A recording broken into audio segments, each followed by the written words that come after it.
and do not reflect in any way those of the podcast partners, sponsors, or affiliates. Enjoy. Boxingwords.com. When I say I promise you. I'm gonna knock out those are the podcast partners, sponsors. How am I gonna let this little skinny spaghetti hit my face? Boxingwords.com. Numbers don't lie, and I'm that guy. And I'm the dog with the kids. When I stepped on the scene, I said I wanted this bro. I said I wanted that Boxingwords.com. so I'm still on the mission. I'm gonna chase his ass all the way up there. Welcome back, ladies and gentlemen. We would be doing traditional intros. TBV is live in our flagship Sunday show where we're supposed to be eating crow, but this weekend PBC has changed things up and we're watching live boxing as you get live TBV. Right now we have Guillermo Rigondeaux in the ring versus somebody named Delgado. I was afraid to pick this in a parlay with Rigo by knockout because he has those lulls. But I'm your host, Nestor Gibbs. Find me on Instagram and Twitter at NestGTO. Going down the panel, which is a full rotating panel of hosts.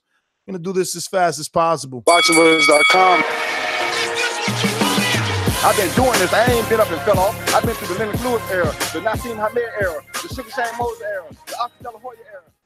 Yo, we already know Plant, Uzcategui, and Guillermo Rigondeaux is on. Let's go.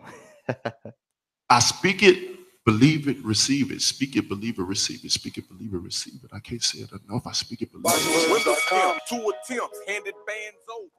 Yo, what's going on, everybody out there in TBV land? We got Guillermo in the ring right now. I got a minute 25 left to go in the first round, and he's doing typical Guillermo, picking his shots. But what's going on, Mario?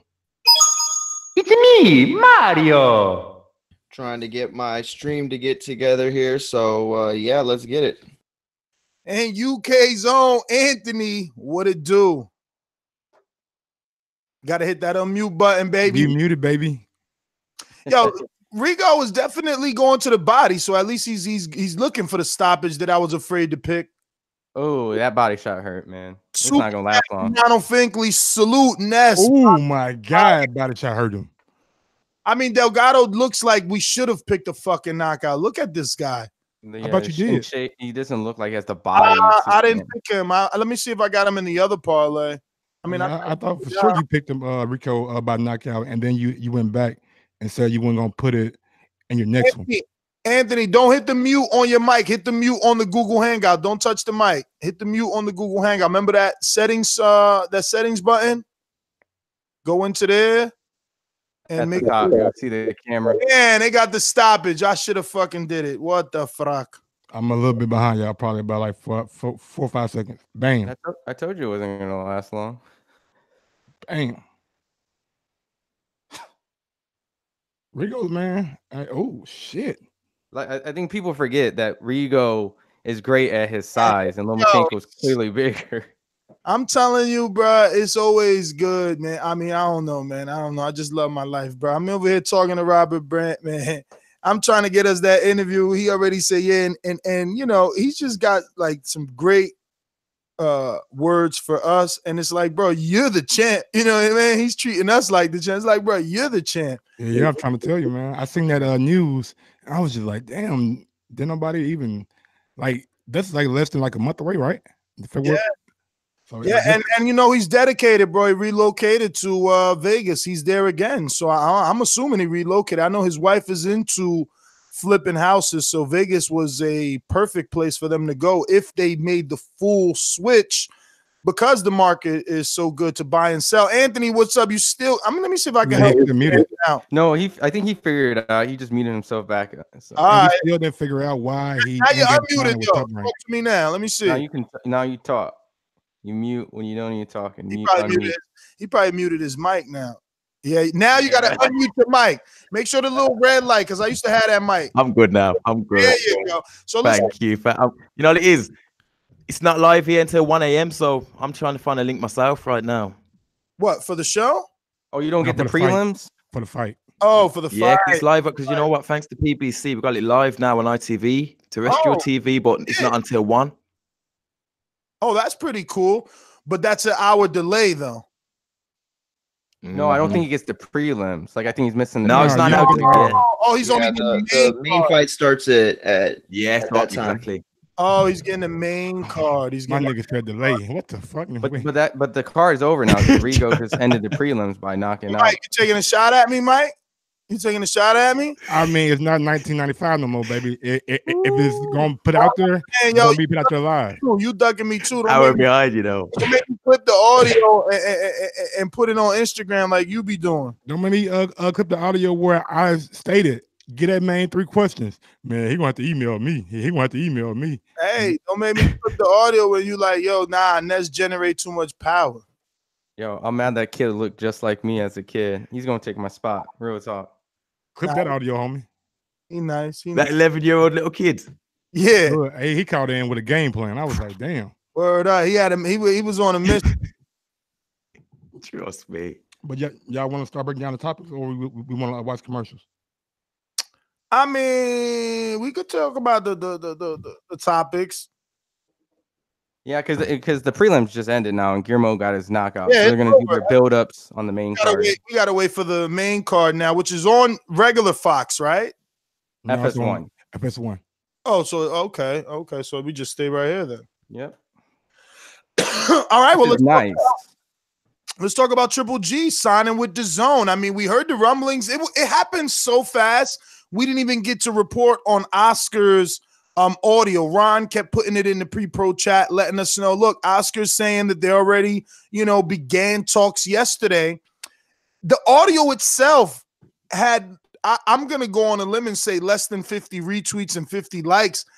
Is the, I guess, hype for this one, has it died down, or will we see it turn back up now that this fight is signed, sealed, and delivered? We got number 3.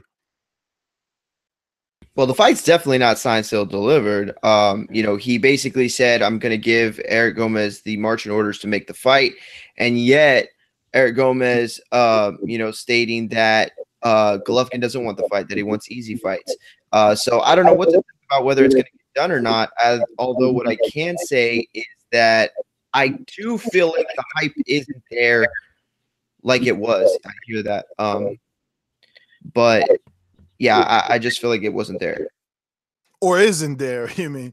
Because I don't feel it. I don't know. I don't feel people excited for this, especially for this Cinco de Mayo.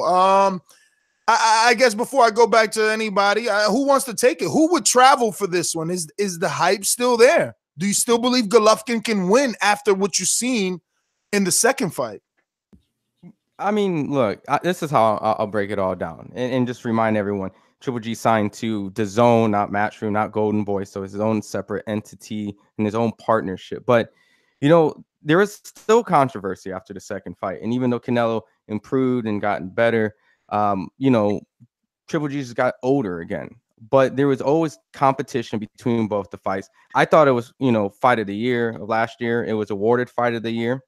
On an economic standpoint, I'm very curious how that's going to draw, because from the first to the second had way more bad blood controversy, but I think it performed less than the first one, right?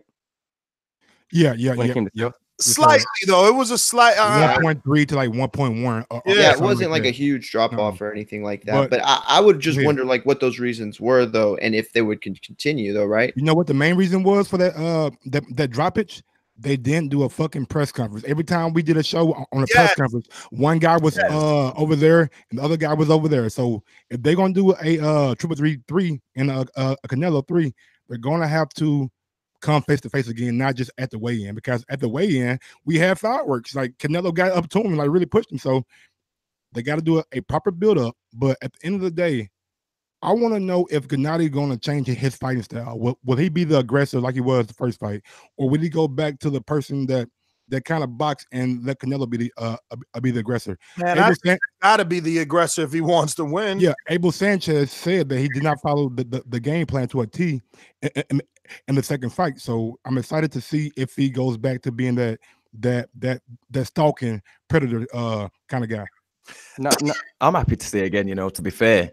Because for me, I feel like Triple G arguably won the first fight, and then the second fight was close enough for me to say that it could have been a draw. So I'm all for the trilogy. And to be fair, I think it is signed, sealed, delivered that it's signed to Dazn now, because Eddie Hearn's been saying, and even De La Hoya's been chasing, saying that basically to make the fight happen, he's going to have to cross the street. And now he's crossed the street. So I'm here for it. Yeah, it's not as hyped as... Oh, no, go ahead.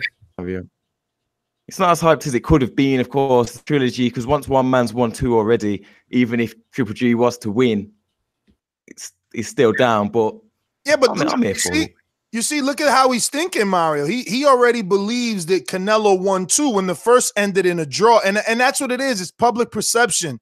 You know, unfortunately, those words came out of Anthony's mouth, but he needs to tell Anthony Joshua that it's going to hurt him the same way. Public perception has had us here where the third fight isn't as big.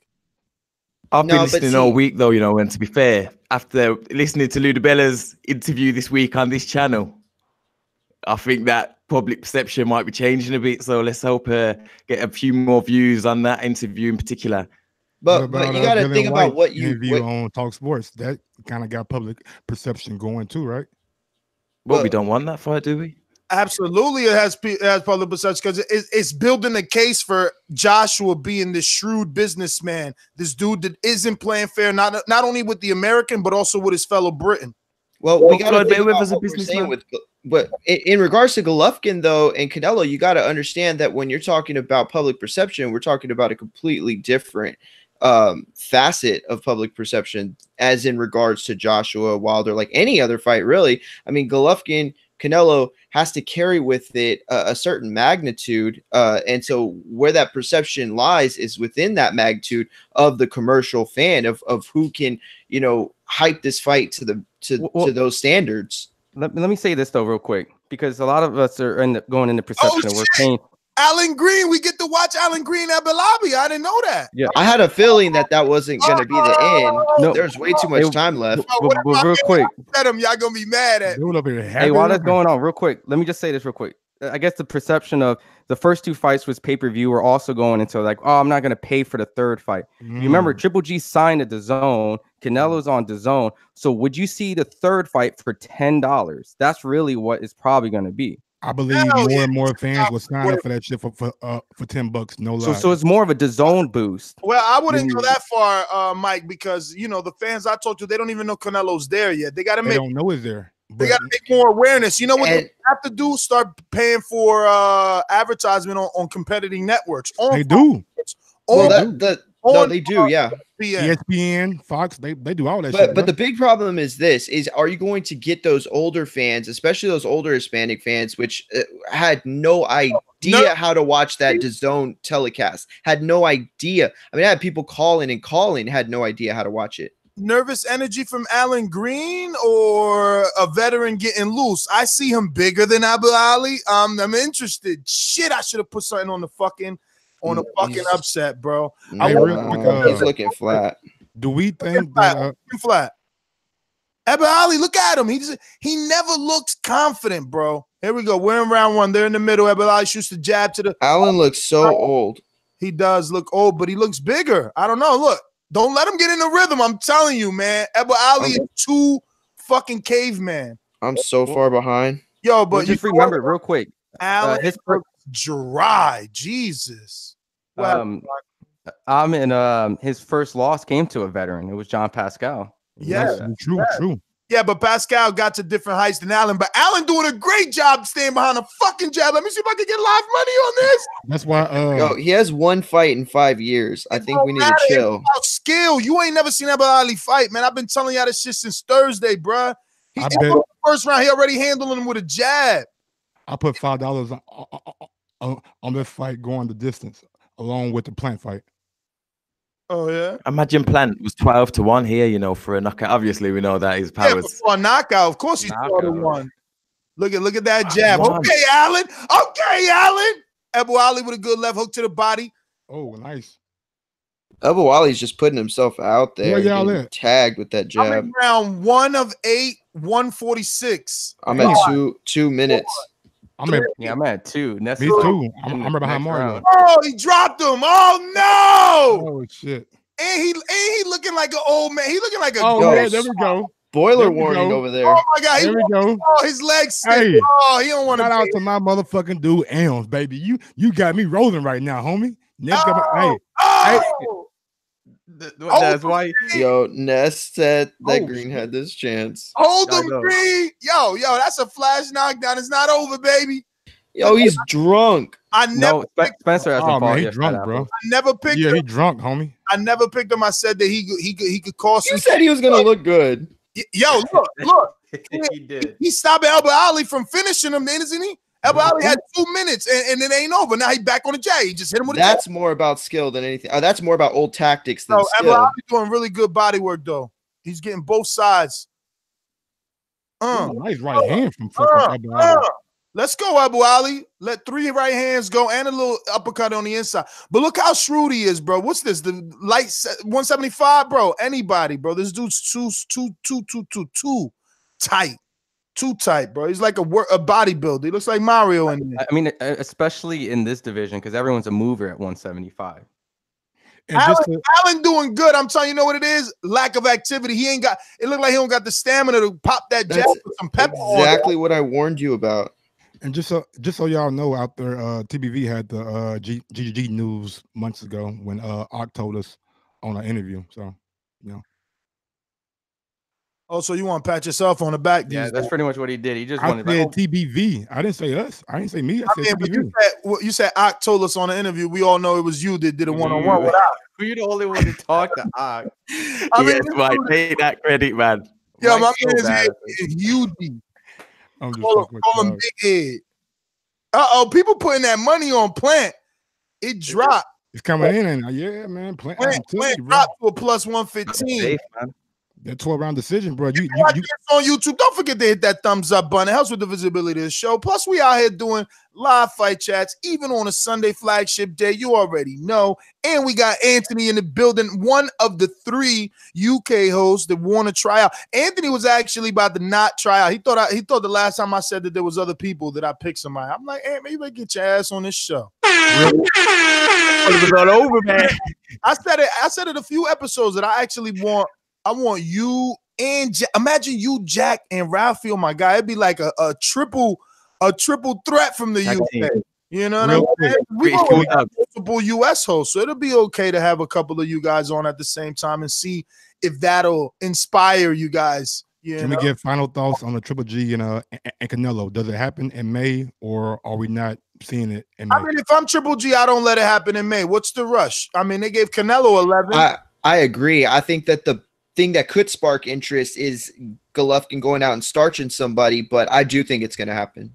What does this do for the mandatory for Jamal Charlo? Sorry, Ron, go ahead. I mean, I was going to answer that. It does nothing because we just had Mauricio Suleiman on the show saying how the process goes. He said we'll probably sanction that fight, and what we do is we take it to the board and we vote. So, and everybody's going to vote yes for Canelo versus Triple G because they're fight fans. Yep. Trilogies are part of the sport, man. You can't take a trilogy Mexican fight fans, especially. You can't take a trilogy away just because Charlo's in line. I mean, this is part of the sport. This is history rewriting itself. You know, we haven't had a Mexican trilogy like this since what? Manny Pacquiao versus someone, Marquez or Eric Morales. It's time. Canelo being what we believe to be first ballot Hall of Famer, future Mexican Hall of Famer. He needs these type of fights. He needs a trilogy on his record, right? Not that you need it, but I mean, it's part of Morales' story. It's part of Marquez's story. And I'm sure Ron could pick out a few. I'm definitely sure it's part of Julio Cesar Chavez Sr.'s story. Oh, fuck! Quick, short left hook by Abu Ali. Damn, it was like a 3-piece, but that left hook finished him. Fucking Allen was looking, Allen was looking every bit of a fighter who hasn't fought. Hey, yo, why does referee look like Miss Huxtable? Come on, man. You know she do. Chill. But to go on it, Chavez never had a trilogy. Oh my God! Short left hook. Damn. Oh, it's over, bro. Like, yeah, I was there too, Mike. It's just no point of watching. Allen, see what I'm saying? Abu Ali is not a fucking finisher, bro. He got up. He up, and he holding him again. He gonna make it out this round. It's 45 seconds where I'm at. Nah. Allen's still dry. He's still dry, bro. Left hand low. Missed the left hook right there. Abu Ali, look. Abu Ali looking to his corner and giving him the notification. Look, I got this. Don't worry. No lie, man. Elms had me dying laughing Saturday night. He was like, man, go look at Alan Green. I said, he fought last year. He said, when did he fight before that? 2013. I was in here dying. Don't fall into that, bro. That's I know. On box, right? You got to see niggas fight, man. Oh my God! If you've been watching long enough, you know what that means, though. His short say the truth. He ain't even showing us that.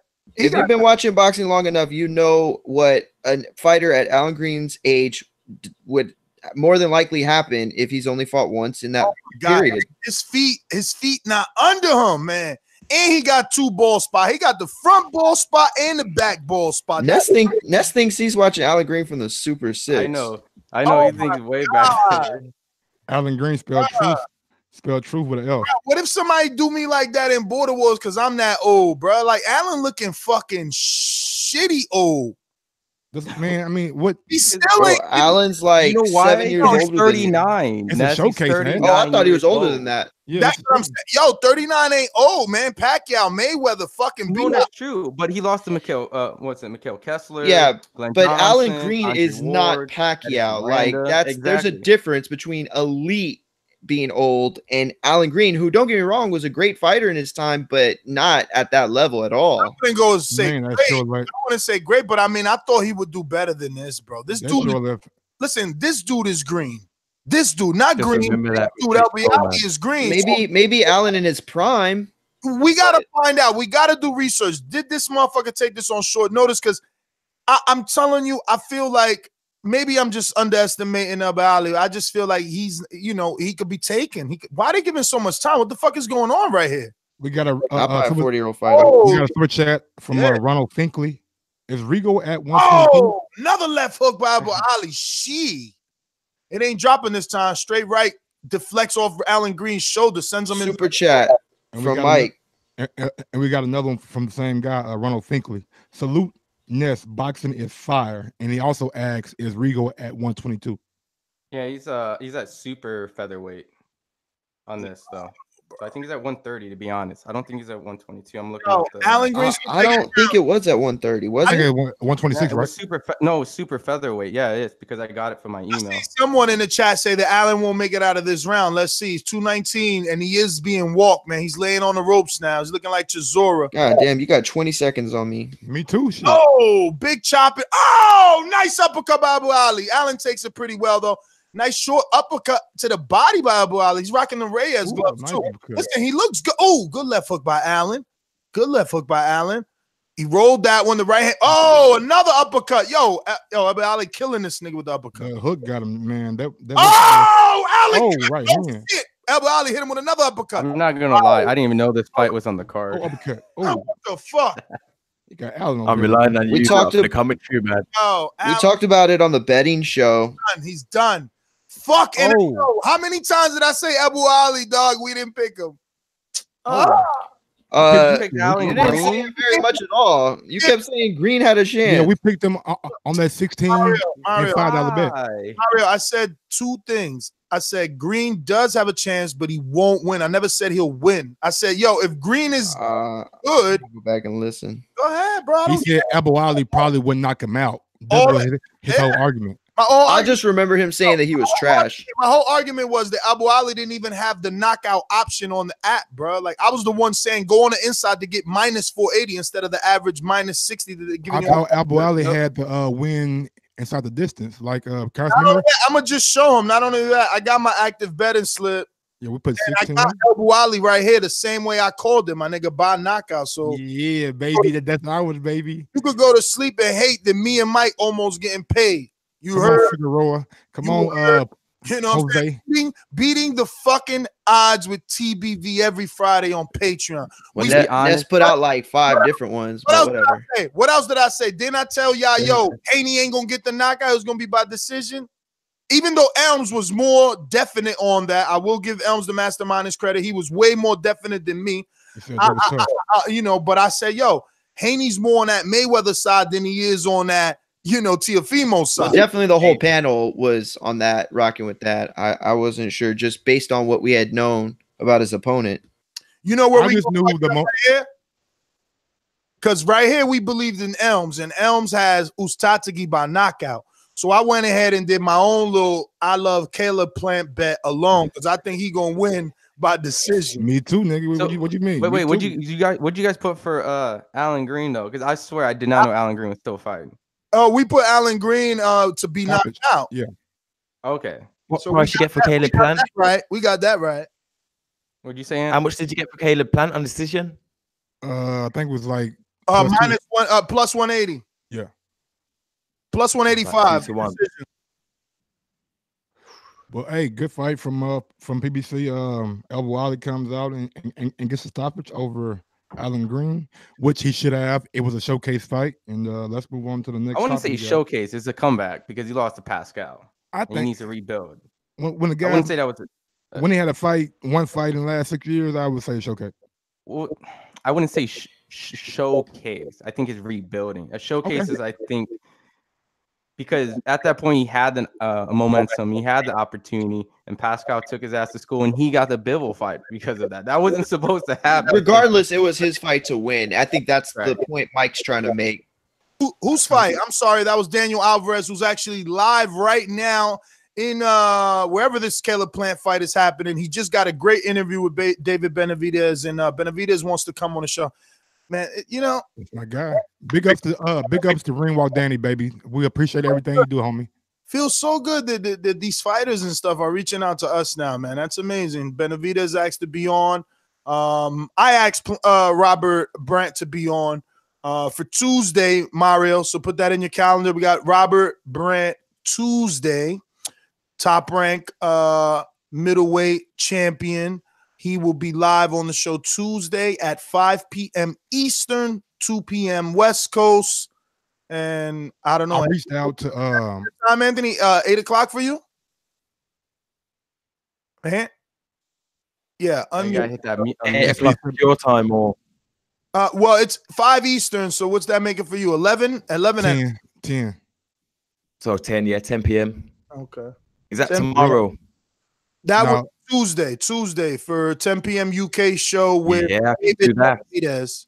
I reached out to yeah, definitely to be there. I reached out to on the other. Sorry, Michael. No, I was just saying I reached out to 6'4". He got back to me and he said he's gonna try to get Adrian on this week. I seen that. I don't know. We gonna see. We gonna see how much juice Mike got. Mike been over here trying to build a little juice and shit. We gonna see. Hey yo, if you get him, bro, I haven't had Adrian on this show as a podcast guest. Oh my god, man, woof! Like 5 years. He was on. He was in the car. He was on. Yeah, he was. Yeah, Mario was the host when we had Broner on the phone. Like, wow, years ago.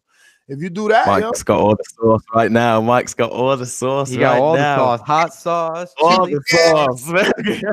Hot. Yo, Mike on fire. And also, we already got Regis Monday scheduled at 3. Mario got it down. 3 Eastern. Yes, sir. Yeah, we also probably can reschedule Joey Spencer sometime whenever he goes back. Will it be available for the morning show or will he be available for like Prospect Wednesday? You just got to tell us when he's available and we'll schedule it around him. Yeah. I mean, we could definitely do on Prospect Wednesday at 1 p.m., which would be 11, maybe West Coast? 10. No, there you go. On to the next topic while we're on a commercial break. Big Baby and AJ, Madison Square Garden, been talked about now. The Salito came on and he kind of played everything close to the chest. Didn't really give out a whole lot of info, but go ahead.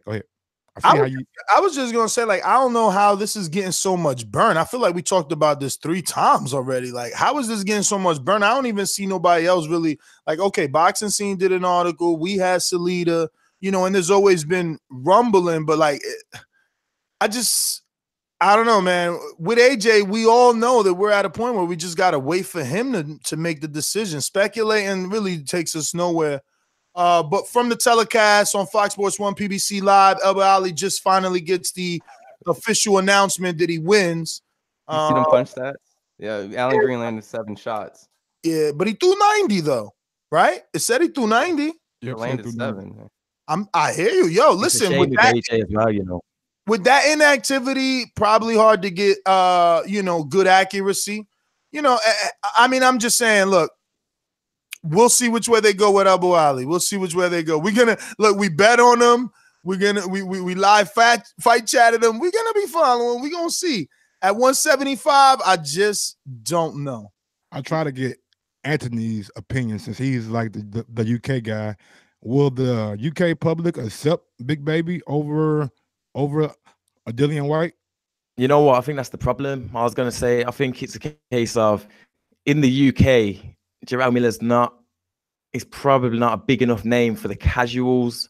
So they're not going to be pushing for the fight. So as much as all of, say, the hardcore may look at it and say, yeah, it's great for him to go over to America, get the exposure, set up the Deontay Wilder fight and almost force the Deontay Wilder fight.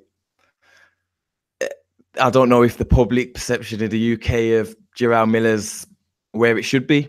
I think that they look at Jarrell Miller as if it would be an easy fight. The casuals do. It'd just be another name because they haven't seen him yet. So I can't see it getting pushed, but hopefully AJ pushes it, because the truth is he's the one who needs to push it now. AJ is the one who needs to force it. He's saying he wants Deontay Wilder, and I believe he does. So now, I should have come over and took on Dillian White over here and forced AJ's hand.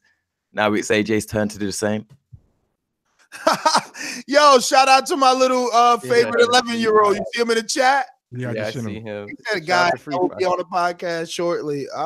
We got a super chat from Donald Banks. Hey, Ness, me and Raquel Miller got a bet.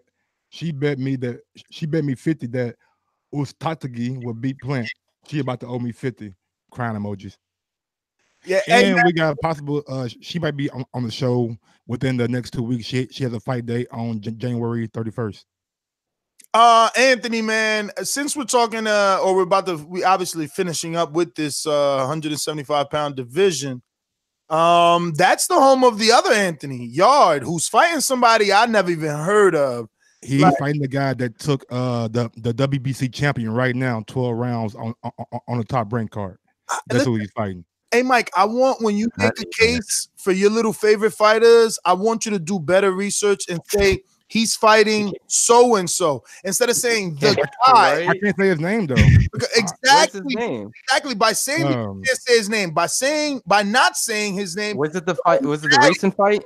And, yeah, the one he went to 10. He went 10 rounds. Yeah, it was not 12. Distance or whatever. You know what I mean, right? We rate Anthony Omar Ahmedi. I'm going to go to TBV's rankings, which are Omar Ahmedi. And I want to check that 175-pound division, see exactly, where Anthony Yarde, and I know Abu Ali can't be top 15 at this point, so we might not even have him up there. He's fighting the guy named Omar Ahmedi. He fought. So our champions are Eldilio Alvarez out of Colombia, Arthur Beterbiev, who holds the IBF, Alvarez holds the WBO, Godvek or Czech is the WBC, and Bivol is the WBA. All right, okay. The other guys, you got Badu Jack, Marcus Brown, Anthony Yarde, Mike Stu. Oh, full rank. Joshua Buatsi. So Yarde, it's tougher at the Yarde because of Buatsi now. This is exactly what I wanted to see. Yarde is ranked number 1 in the WBO. You know, right? So he's not the mandatory, but he's number 1 in the WBO to Alvarez's world championship title. In the IBF, Anthony Yarde is ranked number 5 in the IBF. In the WBC, I do not see Mr. Yarde ranked in the top 15. And in the WBA, I do not see Mr. Yarde. And that's understandable. Sometimes it's like, yo, as a young fighter, why pay all those sanctioning fees, you know? Align yourself with who you should align yourself, which would be the WBO. It's a title that Top Rank and Frank Warren have been knee-deep and connected to for a long, long time. That being said, being highly ranked in 2 separate sanctioning bodies, should we be asking more of him for this upcoming fight? Obviously, starting with Anthony. And Anthony Yarde, I think we all know. I mean, you had his trainer on talking about how much he's gonna weight, and I've seen many interviews, and all he ever speaks about is weighting and how important the timing is going to be with him. We know it as well because the order of the match with him and Buatsi, and Frank Warren wants no part of that and keeps on trying to just divert him towards matchroom fighters and trying to get him to fight in-house because he doesn't want that by Buatsi smoke naturally. So to be fair, this year I'd be surprised if I saw him go for a world title shot, because we all know he turned down Beterbiev as well, and then Callum Johnson stepped in. So, and the Yarde is a lot of hype, but we're waiting now. We're ready to see him against some proper competition. I mean, at 17-0, is he getting the right advice? Should he be in with the likes of a better Biev or going after Elder Alvarez right now? No way. Be developed. Can I speak? I actually talked to Tunde, and he said that this fight will springboard them to a title shot. He said he believed that the title shot will come in the summertime or late fall, but they're going after the IBF or the WBO, which one ever makes the most sense for him at the time. Those are his exact words. I mean, you would only have to, because those are the two he's ranked in, so it makes sense. I mean, I think the guy that they mentioned, I can't even find like his name. It's not on BoxRec. A guy that he fought Glavchik. You put it in pro. Can you find the name, bro? Yeah. Name. Like, we keep saying this guy, the guy. Yo, listen, I'm just gonna say that Yarde. It's too much to ask right now for him to step up to any of the names that you mentioned. And I don't think that I think we are asking too much. It's his first fight of 2019. He only has 17 pro fights. Yeah, he got 16 KOs. And yeah, like Anthony says, there's a lot of hype around him. But, you can't have him jump waters from shark to shark. I mean, we wouldn't expect any fighter to do that. And so you can't have him climb out the pond and jump into the ocean. It just doesn't make any sense. I mean, I do want to see him with someone like him with an Alan Green. I would have been happy. I don't know anyone this guy's face. He has no name recognition on his resume to speak of at all. Now, Anthony, you're over there. Do you know these guys on his resume? No, that's not really. But that's the thing. Now he's got to the level where there are domestic fights for him. There's like the Jose Alberto, even maybe not Callum Johnson now after his display against Beterbiev and knocking out Buglioni the way he did. But there are some domestic step-ups that he could take now that would be relevant and just almost be like the acid test to show us how good he's going to be, because he is hyped up and we do believe he's going to be that good. And I wouldn't expect him to jump up to world title level right now. But sooner or later, something's got to give. Now, going off that real quick, because I know Mike would know, is that he doesn't really have a big amateur background too, right? So he's pretty much literally just gone pro after, I think someone said 10 amateur fights in the chat. 14. So, I mean, would you move someone that has 10 amateur fights and goes to the pros already? Yeah, I mean, LeBron, I'm not asking him to go for a shot at all. I want to see an Edwin Rodriguez, who was a 168-pounder, moved up, he trains with Ronnie Show. Someone with pedigree that we can start, pointing out, like, yo, he had a great fight with Edwin Rodriguez, you know what I'm saying? Like, he beat John Pascal. At this point in his career, he should be trying to sign John Pascal, who's on the end of his career. Like, we need names that are recognizable. When you got our own co-host telling us, I don't know, the domestic level fighters, I mean, come on. Like, give me an Isaac Chilemba, even though that's way too far of a step. Chilemba is very technically... Just a recognizable name that we can at least understand his level, and if we need to move him faster or keep him slow and steady. Absolutely. Look, I think Chilemba would be a great name, but too fast of a step up. But it's so recognizable. It ties him with Tony Bellew. And I want to say this on fucking... You piss me off, man. The Yo, name listen, that you want... Whoa. The name that you want is going to be Sullivan Barrera. I mean, that's all right. That's a good step up. Yeah, that's okay. But listen, here's the thing. Some of those fights that you mentioned... Barrera, hold on, Mario. Barrera's higher ranked than Edwin Rodriguez, Isaac Chilemba, and Joshua Buatsi. So after this fight, you can expect Sullivan Barrera. Well, I'll tell you, it would be like something like I feel like him getting a reward. Some of those names, you know. I mean, I think Sullivan would be a good test because that dude is a good boxer. You know, I mean, he only lost once, and it was to Bivol, which is just as great of a boxer, obviously better. That has pop. And he's got what I'm looking for. He's got that name recognition. He's been in the ring with Ward. So when you're talking about Anthony Yarde, you're like, oh, he's got that win over Barrera, and you know Barrera did good with Ward, and and it ties in. Just to tie it further in, you guys know I've always been telling you to keep your eye on the big heavyweight Zhao Long. We just call him Zilly Zhang Bang.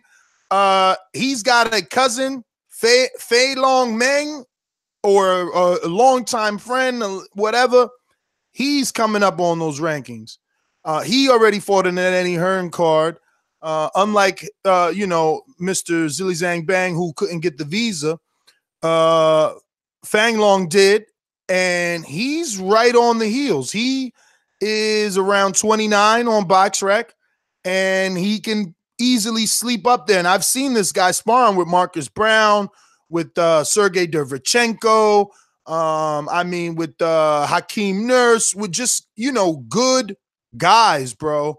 And yeah, he's getting touched up. You know what I mean? But it's sparring. They're learning. He won his last fight, I believe, by knockout, if I'm not mistaken, on that Eddie Hearn card. So, keep an eye out for him. 14-0. And like I said, on the heels, he just won by TKO versus Frank Buglioni on that Eddie Hearn card in what looked like it was in Monaco. Retired. Yeah, I think 175 is getting a lot better. And thanks for I totally forgot. Hold on, because I like the UK host. He's trying, but you got to come a little harder because yes, you said he retired him, or you're saying like sarcasm retired? No, he retired. No, he retired. After that fight. Put it down. This is exactly what I was saying. I thought you were coming from me, but you're not. You're just building to the same thing. I'm saying like Anthony Yarde needed this, a recognizable name. That when you click on who the fuck, you know how many listeners right now say who the fuck is Fang Long Meng? You know what I'm saying? But at least when they Google that, they say, oh look, he fought Frank Buglioni. You Google Anthony Yarde, who are you? Who are you? Who are you? You don't find anything. He needs a Frank Buglioni on his resume. But anyway, what else? Everything is time. Sure. Thank you, Tundi. But real quick, I was just going to say, for that 175 division, it's going to be interesting because Bivol doesn't have a home, so it's going to be interesting to see where he goes. If it all goes to the side of the zone. Wasn't Bivol talking about moving down to 168?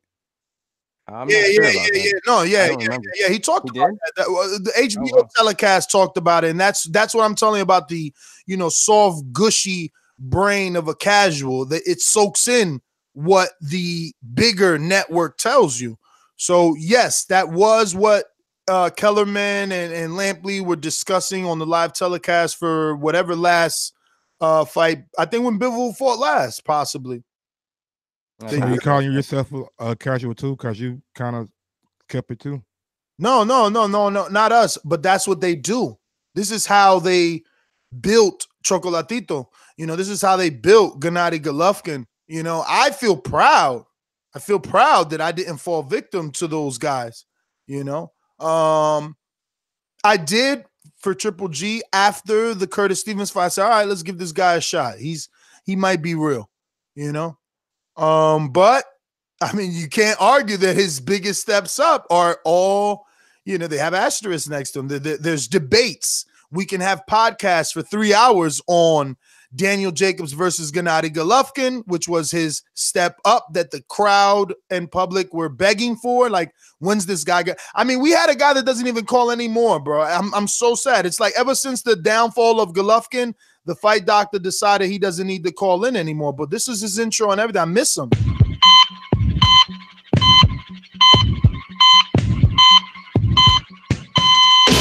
Don't even respect your ass. That's why it's time. And we gonna wait Nigga, for the call. But he yo, got a flatline now. He ain't got no beat. Just no heartbeat no more. Just I don't know what happened to Fight Doc, but Fight Doc used to be the biggest Gennady Golovkin hater there was, the biggest detractor. And then he fought Jacobs and proved some people right, some people wrong. Some people had Gennady clearly winning that Jacobs fight, but it was the beginning. And then you had the Canelo fight, and that was a little bit like, huh? So here we are. Did anybody watch the Devin Haney? Y'all caught up Yo, to that yet? before you get to that, let me just ask you guys this. We were talking about, I don't know what fighter, but we were like, oh, is he a first ballot? Is he a first ballot? Is Gennady Golovkin a first ballot? We said Andre Ward. Is he a first ballot? I believe. All right. Andre Ward is the first ballot. All right, but is Gennady Golovkin a first ballot? If everything goes, I mean, what do you think? How are you looking at this DAZN deal? Because I'm looking like he fights Canelo and it's over. He's retiring. Like he barely wants to come back now. So I'm looking at Gennady at the end of his career is what I'm assuming. I mean, that's the perception that they're leaving out there. Like he's old. He's just looking for the big fights. And it could be a one and done. He's been doing fight by fights. Like, I don't know. I'm sure he'll get a first ballot or some sort because of who he's fought later in his career that probably might stick, which the controversial draws and things like that. And they're gonna dissect, like they're gonna look at his so-called amount of title defenses. Hold on. You're the historian here. You're gonna tell the listeners that he might get into the Hall of Fame on a first ballot. No, you ain't let him finish though. What Canelo's done? No, you ain't let him finish. What's the biggest name on his resume? Like, you got to tell me. I mean, who's he was going to say his title ring. He almost matched Bernard Hopkins' title ring. Right, Ron? The whole thing is like it's not what I say, because I've seen, and I use Donald Curry for so many different examples. It's so funny, but Donald Curry didn't win all his big fights. He was always losing to the Mike McCollins, and like he didn't win all his mega big fights, but he became a Hall of Famer. He just got inducted, later in his career. So I think it just depends on who he's going against and how he's being presented in that situation. Yeah, but Donald Curry getting inducted and being a Hall of Fame first ballot is two different things. First ballot means you getting automatically in as soon as they call you. First time, Donald Curry could. Okay, I get. All right, that's true. That's true. My bad.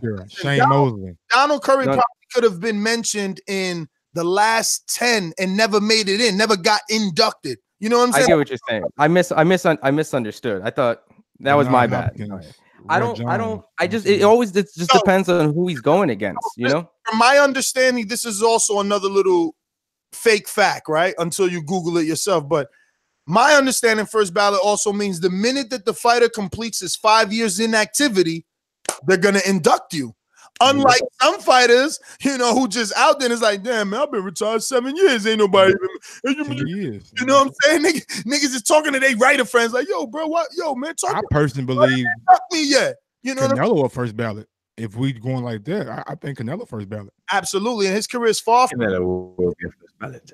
His career is far from done, and it already has that because of what we said, man. Those recognizable names, those Mosleys, those Cottos, those Jose Miguel Cottos, those Miguel Cottos.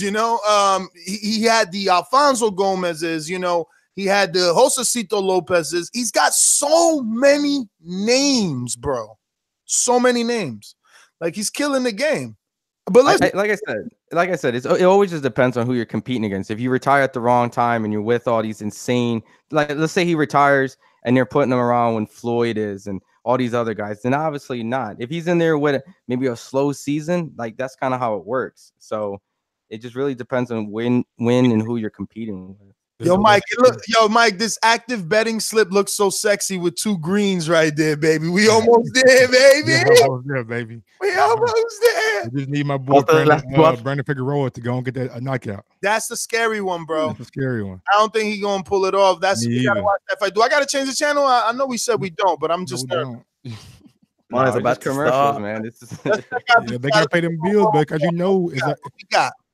we got that Devin Haney, Adrian Reina, shout out, Smasher, Rubuski, Bayside Boxing. Yo, don't be hating, B.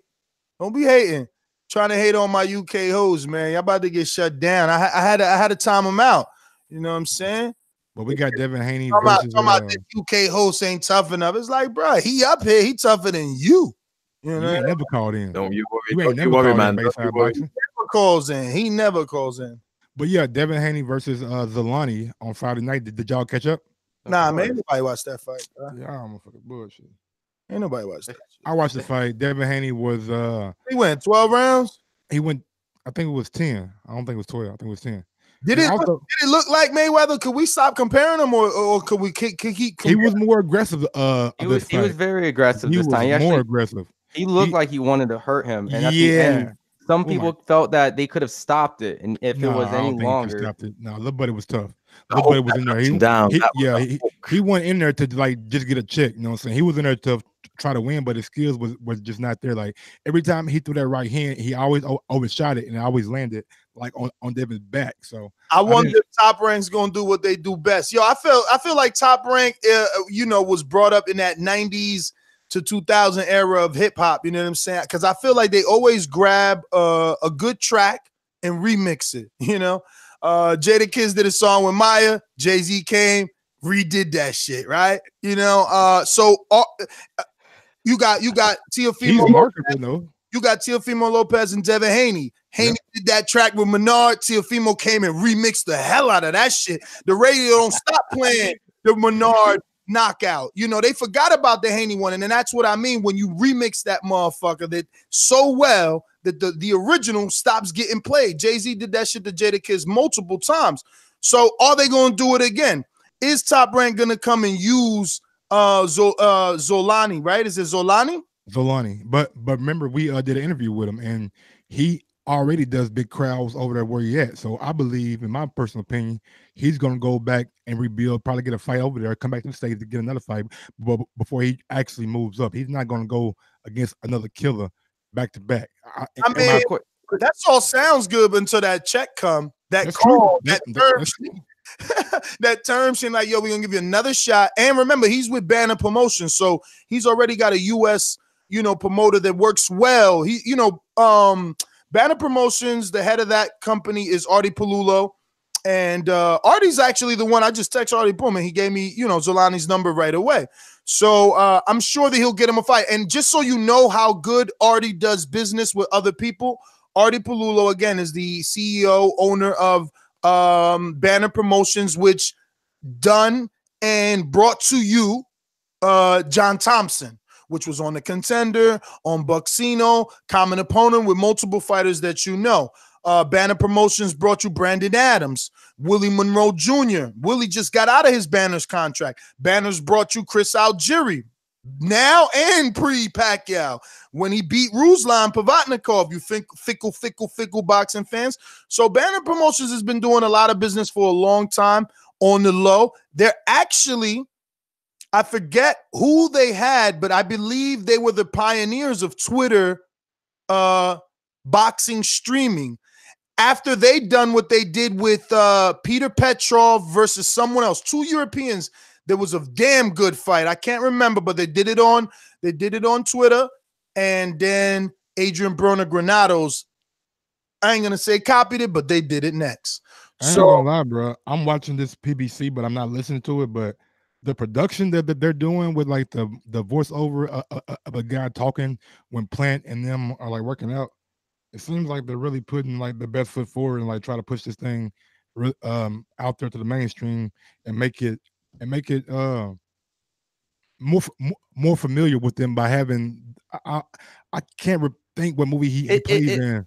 It just looks more of what is normally on that FS1 channel. The other sporting channels, like the footballs and the basketball. That the music itself is definitely the same music. I wish they had their own little theme, but it's definitely to bring you more home. And I think that's why they use Ray Mancini for the older crowd. Boom Boom was big on TV back then. He was on Shameless, Mike. He was on Shameless. Yeah, there you go, Mario. Thank you, Mario. Let me stop saying that. Whatever, bro. I want to say that I hate that we haven't gotten to 100,000. I love you, Mario, man. I hate we haven't gotten to 100,000. So if you can and you haven't done so already, subscribe to the YouTube channel at youtube.com/The Boxing Voice.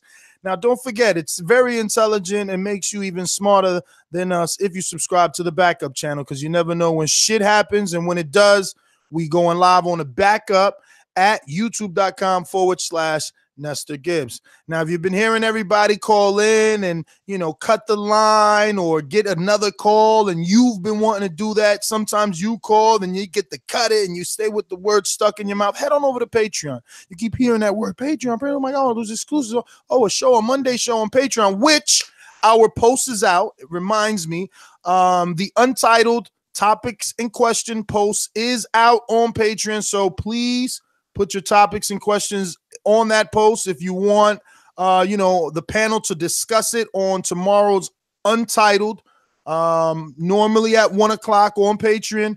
Also, the topic and post for which fight you want us to review and rescore for Tuesdays, Film Study Tuesdays at 1 o'clock on Patreon is also out. So those two posts are out for this week's beginning, or this week's first quarter content for Patreon. So we need, obviously, our community to go out there and let us know what fights you want. I've seen that we already have a lot of recommendations, and I'll get to those later in the show, just letting people know. And Border Wars, Body Shot Benny is a heavyweight, and he said he want that sauce. So Border Wars also picking up traction. If you don't know what that is, head on over to patreon.com/The Boxing Voice and get all caught up, get exclusive content. You get a minimum of 5 never before seen or heard podcasts, only to be found on our Patreon page for our exclusive content and our Patreon family. Go ahead, Mike. I know five per week. 5 per week. I'm trying to get him up. You holding Mike so back. He wanted to talk so bad. He was trying not to cut you off. Mike looked like he was motherfucking about to do double dutch. He's like waiting to jump in and shit. Like, oh, okay. He putting hands up and stuff like, come on, I got one thought. Come on. Now, there's two things that I want to get out real quick. There's a video of a little kid calling in from last night, and he's giving us an interview. It's very good. On the line, we need to get his name today when he calls in. Justin. Oh, there you go. And he did a great job last night. And also, Justin. There you go, Justin. And also, there's a video of Mario, and he's really coming at one of our Patreon listeners. He put down a nice freestyle about at least 6 minutes long. So go over there, check it out, and give your thoughts. I'm gonna give him a preview. I'm gonna give him a preview of Patreon's Thursday comment creeping Thursdays. Go something like this. Normally, what we do every Thursday on Patreon at 1 o'clock is we find our most popular video of the week, and we try to get some comments, and then we talk about them on Patreon. So for Mario's rap, let's go to the one that's held for review. Those are usually the most nastiest, and this one is not. It's by Javier, our mastermind, and just says, laughing my ass off. This nigga Mario ethered RNV. Mario, how does it feel to get so much love for your rap? I mean, obviously you knew, but I don't know. How does it feel? Yeah, man. I love the fact that people reaching out, producers too, which is crazy. Oh, did Dollar reach out, or some other producers trying to steal you away from Dollar DiBiase? A few others, but yeah. No, I appreciate it. I do. It's just what I do. So don't call me bad rapper. I'm coming after you. No, Mario, that was fire. Appreciate it. Some of them put sides. Yeah, some of them punch lines were crazy. They had me going crazy. Appreciate it. Yeah, go back and check out the old one too, though, if you get a chance. So I got a really quick question. For the PBC that's going to be over in the UK, are they using American broadcasters? Like, how's the setup over there? Do they have their own team? Like, I'm curious what their production looks like. I hope they don't give you guys UK announcers, Anthony. I was guessing. I was getting this as you. I don't know when you had the commentators there. Did you have Paulie Malignaggi in a red cap in the background? Yes. I was going to ask you. Okay, so you've got the same as me. You know what? We don't have Paulie on ours. I'm impressed, by this. Paulie's here. He's in urban clothes. I see him. Yeah. Got a red cap on You know background. who else is here? Let me tell you. Yeah, this. he's got that red cap on. Wait, is Paulie commentary or No, just in the back. I was He's confused. literally I in thought the you said crowd. Paulie was commentary. I'm sorry. That was my bad. I wit. So at the moment we're on adverts, but yeah, I'm impressed, man. This is looking like a good production. I agree with the start with I call when it they've shown adverts, them man. Right in now. the ring with the We're brown. adverts. We call Yo, it why you cut commercial. Anthony off like that? I Damn. was just saying, bro, why you cut me off like that? Damn, homie. God, but yo, you gotta help Bayside talking about man soft. Don't worry, man. UK, don't you worry. Because Mike keep cutting them off. My nigga, I'm watching the fucking When the fight. I subjects ain't come, worried about Bayside. Bayside can be Bayside nice. these nuts. You know what I'm saying? By the Bayside of the ocean, homie. You know what I'm saying? When the proper subjects come, don't you worry, man. We'll have a good talk. Don't you worry. We will have a good talk. You want that buzz sauce, son? I already hear it in your voice. You know what? I'm a Crawford fan, you know, so don't you worry, Mike. I'm with you with Crawford. I'm there. Yeah, I there. I don't think he want that bud talk anyway because ain't no logical UK fan picking him in Khan, B. No, I'm talking about. Nah, you know what? Nah. Let me just get that straight. First of all, Amir Khan. No, Amir Khan is not. See now what Amir Khan is? Amir Khan's the guy who gets away with it every single time, in the sense of everyone in the UK wants to see him and Cal Brook fight. We've wanted it for years. This time we thought we was definitely getting it. He signed to Matchroom. Eddie Hearn jumped in the ring, shouted he's chasing Cal Brook before running off. Hold on. I gotta take this call. Bo. What's good? Bro, I've been hitting you up on Patreon, man. Julio Ocha sent his whole 250. So up until now, you only got a $50 bet on Plant because you ain't send your whole 250. That's both from Alabama. Man, that's the. I'm saying you got some bullshit, man. I've been on. I only hit you up on IG. All right, but listen to me. But listen to me. You still got time. The fight ain't start, so you just got to send your other 200. But he locked in his whole 250 if you want the whole $250 bet. All right, I'm about to send it over now. Ace. Go ahead, Anthony. I've been trying to hit him up, bro, because Julio, y'all got me ringleading this shit. I ain't getting nothing. Hey, somebody about to get paid tonight. Got to get a cut out that, man. Hey, if it's a draw, you should keep it in there. Let me tell you something, bro. I had to go to movies with my girl today, and I got that I seen a double Patreon. I was like 100. I'm like, oh shit, Julio sent this money, and I want to give Bo enough time to know. So I'm sending him multiple messages. I'm trying to pull up his phone. I couldn't even find his phone number, bro. Just hit me up, bro. If you need Bo, just hit me up, and I hit him on IG. We always talk on IG. Every time he win, he'll send me like a little screenshot of what he won. Well, there you go, Mike. Knowing is half the battle. Look at Julio Ocha in the super chat. Let's go, Bo. I'll send you 50, Ness. Oh shit! Shout out to TBV Kitty. Julio. Okay. We gonna split that. Work. We gonna put that 50 in the TBV Kitty, and then we could bet it again like the way we did this time. Because look, Mike and Elms influenced this last bet, but so far so good. We got Brandon Figueroa in the ring, and if this man doesn't get a knockout, our bet is fucked up. But he moves on and he does good. And look, Brandon, I like him, man. He's showing us that he is everything we wanted his brother to be. Very well said. He's working. He actually enjoys fighting. He actually enjoys the sport. I knew that about him, but I wasn't sure what we'd see at the pro level. And man, you couldn't have said it better, Ness. He is showing things, and not necessarily like it doesn't have to be like, talent far surpasses his brothers. I think though, realization far surpasses brothers. I think we're going to see closer to what he could be than what Omar was. Look, I've been doing more tape is all I'm gonna say. Watching Moises now, I know exactly who it is. This kid is tough. Brandon to get this knock, very tough. He's gonna impress me if he gets this knock. I don't think he gets the stoppage, bro. Well, here's the thing. I've been to his last two fights. One of them was untelevised. It was obviously like more of a filler gimme. But that last fight, he fought the dude that fought Gary Russell. He showed a lot of grit, he showed a lot of grit and heart, and he can show that he can bang out for a long distance. So, those Figueroas are built. Those Figueroas are built to last. What I'm going to say is, again, to continue to distinguish the difference between he and his brother, he's also managed to stay with his father, I believe, and remain disciplined. Look at his weight, no issues, body looking very good, unlike Wow, Moises is so much bigger. Oh God. Moises. Good old Jack Reese, the referee as well.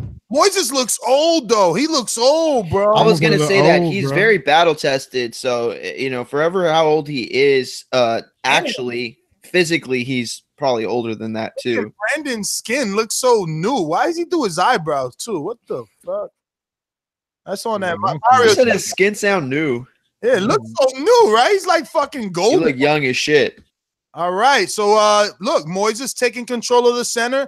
Pumped out about 3 jabs. Brandon got his back to the ropes. Haven't touched the I ropes. hate that you're so far ahead of me. You're so far, Ness. Like they're not even. It don't even make sense, bro. Let me see. Pause. Go. What? He about to moon. What time y'all on now? They ain't even touched. They haven't even walked in yet. What's second you on this? What? Y'all ain't start yet? Hell no. All right, I'll pause. I can pause. Unlike Mike, whack ass cable. I'm at 252. Where are you at, Mario? Like Mike, pause. He's like, well, I can't pause, bro. I'm at 248. Where you guys at? All right, I'm at 236, but don't go past that because it's not as easy to pause live TV. All like right, I'm at 240. You can. All right, we can go. Don't go yet, because what about the other guys? I thought we were at the same time. Homie. I'm at the same time. Homie, so y'all left. Now I'm the one paused? No, I paused it. I've been paused it. Like, no, it's communicating. I'm the only one talking to you. I thought y'all were going already. I'm paused at 236. Where the fuck is Mike? I'm paused. At no one else is Just talking. go. Let me know when you hit 215. You guys are bums. Me and that's the only one talking. We were hoping you guys would tell us. Brandon with 3 left hooks sends Moises into the ropes. Moises fighting back, sends a nice sharp right hand to. Oh, but Brandon. Time check. Brant 219, 218, 17, 16, 15. Who's syncing up? Brandon is really in there. Holy shit, he's really. Oh, look at what he does like his I'm brother. just behind. I think he just switched like his brother does. Now he's in a southpaw stance, it looks like, unless he is a southpaw, but he's digging to the body. I like this. This does remind me of Figueroa, Omar Figueroa, the older brother, but Brandon looks a little sharper. Technically, he's doing well out of this southpaw stance. He's reaching a little bit out of the southpaw, but it's right okay. here from Brandon. Good straight left from Brandon. Nice body shot from Gotta keep that left hand. Oh, he just shattered Moises a little bit. Might have shattered him. Might have been a stutter step, but it looked like he hurt him. I don't know if he gets the stoppage. Moises looks big and strong, but he does look old. Could he get worn down with this body boy? Oh, I mean, he just fought Daniel Roman and went the distance with him. And Brandon's taking nice angles. Roman is small and isn't. Oh, big left by Brandon. Straight left. He led with that left. That was beautiful. Okay, I'm like 10 seconds ahead of y'all. I'm at 113, 12, 11, 10, Yo, 9. He's gonna get the fucking stoppage. Shout out, baby. This dude can't take it. He's already turning. Oh, big right. Yes, sir. That's what I'm saying. He can do this for a long time. No, I'm in front. I've got to go get a card. He's working this cat. He's working him. 52, 51, 50. 49. Moises, the way that Moises is fighting. Oh, another right hand. Yes, Brandon. Now I'm looking at it. It does look like he does switch from time to time. I feel like now he's in the. He's definitely switching from the inside to the outside stance right now, and he switched right now. Big enough hand from Brandon. Oh my God! Nice body shot from Brandon. We need this money, baby. Let's fucking go. Hey, no, nice one too. You know the sad part? If this got him on the ropes. Stoppage, we're gonna be rooting against Plant. I'm not rooting against Plant, bro. Me either, bro. I'm not rooting against Plant. Even though if Plant, you better if you want that money. Yeah, but Moises got hurt. Brandon. No! Oh, he got him. I think he's okay. Big uppercut inside. Me and Mike finally synced up. Never in life. All right, now. Oh my God! Wow. The one thing I will say, Ness, you said that you saw some similar stuff from him and Omar, and you're absolutely right. Like they would switch. They switch the way they do, but the thing is, Omar never had power the way he did in both hands. This guy's got. Like he's hurting Moises with all these shots. With both hands, yep. And to be honest, I think he even looks better. Like this is a way better from his last 2 fights. And he's very accurate too. These shots are landing flush. Like he popping his fucking head back. Ron, I was gonna say the same thing, but I was gonna say that it looks like he rises to the level of his opposition because person he's fought. And But- now he's like showing that he's separating himself. Yeah, but Moises is a battle tested guy. He'll make adjustments. So let's see what Brandon does. That's going to be the most important part, is what he does off those adjustments. What I mean, you can definitely tell that he goes the distance. Fucking Jack Reese. Let's see what Jack Reese does in this fight. We're back in the second round, 256. Big left, 2 body shots by Brandon on the inside. Another body shot. He's digging with that. Oh my God, another uppercut. Shot. He's just shot. He's just uppercut from and then ran overhand rights, bro. Yo, he looks good in that pocket, man. He good defense, weaving in and out. Very good in the pocket. Brother, he learned that from his brother. The orthodox style, the way they stay crowned. Oh, big right hand. Dude, this is not gonna last, man. So far, I love Brandon Figueroa throwing over 109 punches with a 39% KO, 39% knock, landing, 39% landing ratio. Oh, that body shot. That body shot is. I think that hurt him. Time, man. Oh. Yeah, for people in the chat, this is his brother. It's not the one that was supposed to fight Adrian Broner. It's very good to see a young fighter know how to get to the body so Oh, slow. just lands back. Nice body shot. Big for more. Oh my God. Overhand right. I like him from the fucking. God, big right hand. What time are you? What time, y'all? 150. 49. 5 seconds ahead.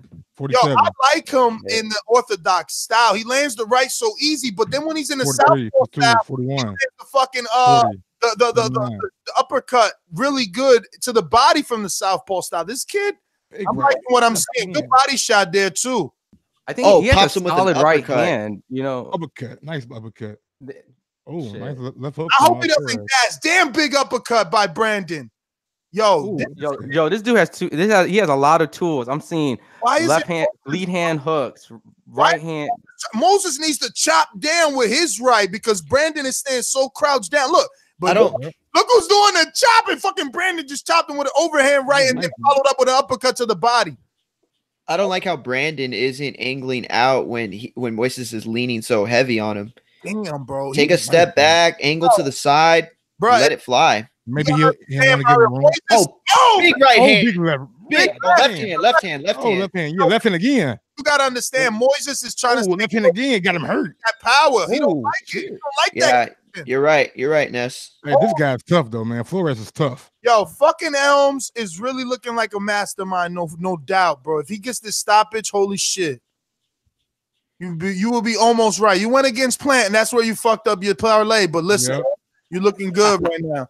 Man, he's using that elbow. Figueroa's using that elbow to set him in a perfect position. He's holding. He's hurt. Left by Figueroa, brother. He does everything. Nice body shot. What a body shot. He got him folded up. Brother, he's more fat. He's faster than his brother. Uppercut. Oh, big body. That body shot. Oh, big left hook for Flores. Oh, Flores fighting back. Flores finally dropped the overhand right on him. Brandon's left eye is it got a little swelling on it. Damn, look at this replay. He is coming, dog. Bang. I mean, he definitely likes to bang when he was with Oscar Esperdon. Hey, yo, is this Rigo's division? Rigo is at 130 now. That's what it said on my paper. Man, he's not fighting at 130, I don't think, because that's what it said on my paper. That's what PBC gave out. It said he was what's his name? The Gail Eubank next on PBC as well. Listen, Brandon Figueroa is good for TV. They need to put this kid back on here ASAP. He's doing real good. Ronnie Shields said he walks around at 122, so he won't be. It was a mistake for him to fight at 130. He said. Who? Guillermo Rigondeaux. How the hell Ronnie Shields? No, he don't train Rigondeaux. Yeah, he does. Yeah, I finna say I thought he was there. He trains them now. Yeah, I finna say, man, hold on now, nigga. Don't tell me, nigga. The video that I seen was false. So maybe he fought 130, but he's going down to 122. Yeah, maybe that's what happened. Oh, that makes sense because there's Landry Laura's over there, so maybe he came over there with Laura. Smart thinking. Yeah, he was at the weigh-in and everything right near him. You can see him. That's so fucking crazy because Rigo's been living in Miami and training with Pedro Diaz forever. So you're telling me this last fight right now that he knocked this guy out? Figueroa set him up. And no one's gonna answer. Okay. Nice. I'm bro, sorry. I was muted. I'm I'm just sorry. watching his I was action. I muted. feel like a knockdown is gonna happen. I can't my even pay God. attention now. This is a good fight. I Damn feel good like fight. Oh, big hook from Yep. Flores. big overhand. Big overhand. On. Oh, big overhand. Oh, Got that shit. straight. Got him hurt. Watch this straight. Oh, his leg's not there. Oh, Oh, my gotta God, get his him out leg's of not here. there. Good. Oh, nice body shot. Moises, though, he's fighting. Oh, uppercut. Damn, that shit was low, Moise. It's fucking Chuck E. Cheese. Oh, Moises' legs looking a little jelly. Oh, nice left hook. Yo, fucking Figueroa hurt him again. Oh. The right hand, man. That right hand is nice right hand. He's asleep. Oh my God. Big left hook from fucking Brandon. I'm slow. Yo, it's Jack Reese. So he get up. Oh, he up. He always got Jack. He gonna have to get on life support. Hey, go this way. Oh, he gonna fuck up. Oh, he's jelly. No, No, he's gonna stop it. He's gonna stop it. Get on him, Brandon. Get on his ass. It's over. Get this bang. Oh, big right hand. Oh, big left hook. Let's go. Oh, big right hand. Got him down there. We got another knockdown. Oh, he stopped it. It's over. He stopped it. Yes, sir. Oh, start. Yes, sir. Oh, yes, God. sir. Oh, baby. God. I fuck with my nigga Elm, baby. You know how I'm feeling right now? Yo.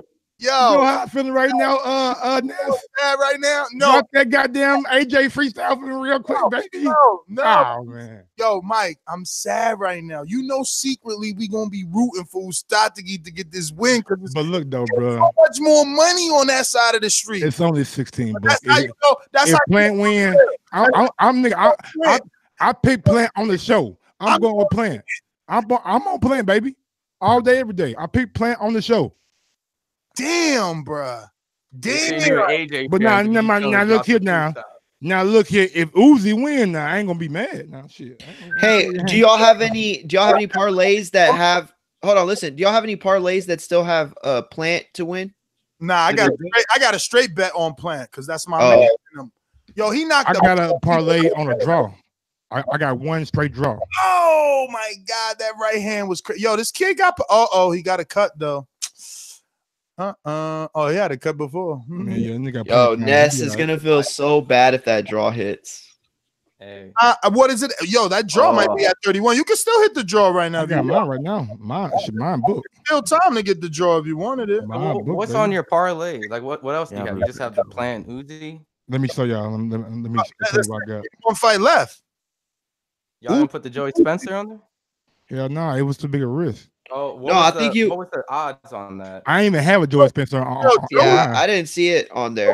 Joey ain't even on here, bro. He got to make more noise. He ain't even on here. That's crazy too. I'm a double. He gets the co-mains. That's crazy. He gets that's I think it's like second co-main. Let's see. I'm logging in. Let's see if they updated it and maybe he's there. I'll put some bread on him. He should get the knockout. Listen, I like everything Elm said. Elm said, you know, if you bet 20, keep it at 20 a day. I mean, 20 a week. And divide it, you know, into like $5 bets. Make some parlays. You should be all right. What weight class is Figueroa in? Nah, bro. Spencer ain't on here today, man. Plant is on here. Method of Victor. Yo, the draw is low, but I'm gonna drop the 5 on him. I got 5 on it. And just to be safe, you know what I'm saying? I did a Plant by knockout. Plant by knockout. You wild.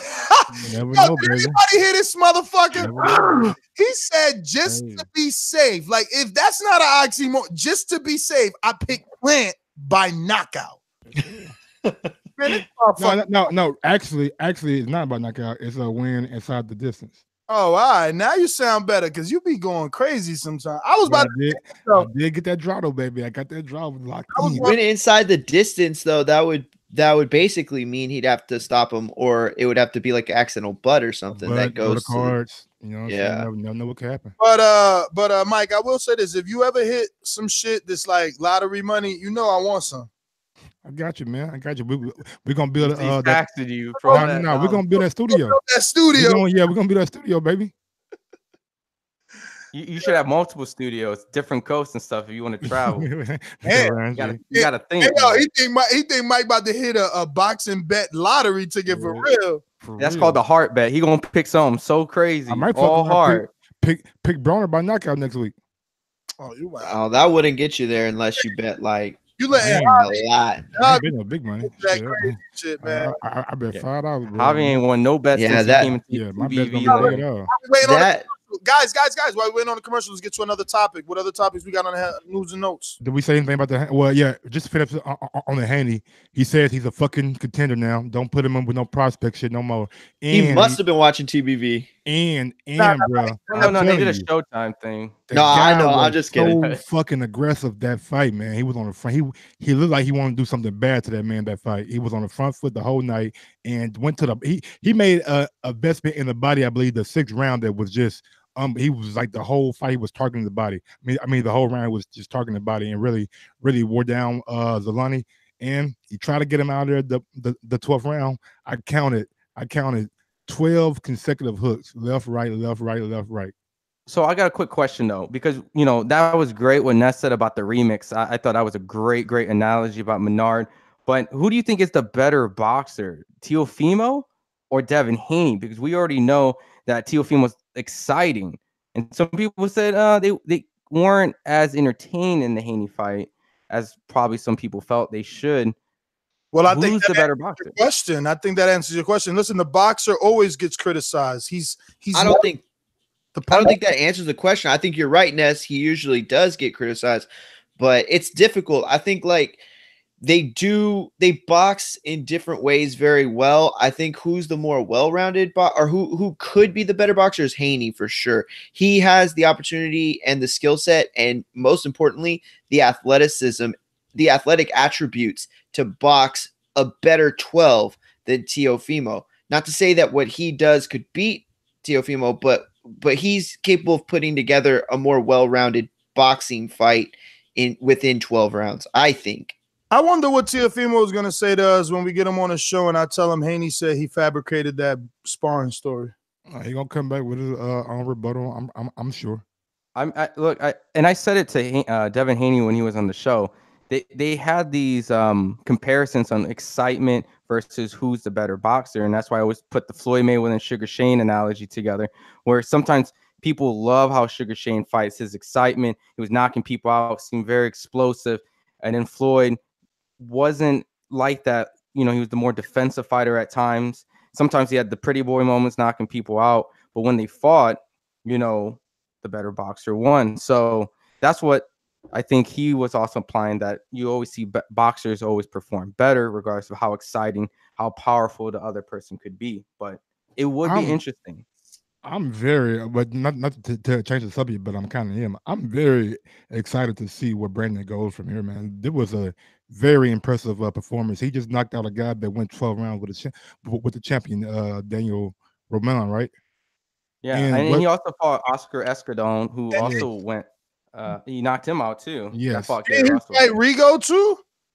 No, he didn't fight Rigo. No, not Brandon. Oh no, he didn't. No, Moses did. But he got it was a DC because they claimed. Yeah, because they hit him on HBO, and Jim Lampley went off. He's like, "Go get the commission." Rigo hit him in the back of the head. Yeah, that bullshit.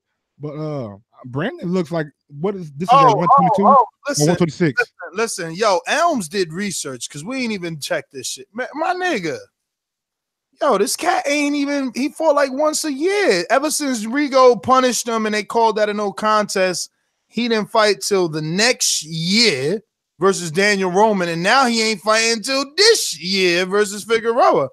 He's coming off of a loss and a no contest. So, I mean, they get him at the right time. Good matchmaking because definitely proved to be an exciting fight, and it gave Brandon what he needed. And let me tell you something, this kid is made for TV. They picked the right person to put on television tonight. That's the type of fights you want to see. You want to see a kid get in there and do what he needs to do and gain the popularity of the fans. I guess get that recognition.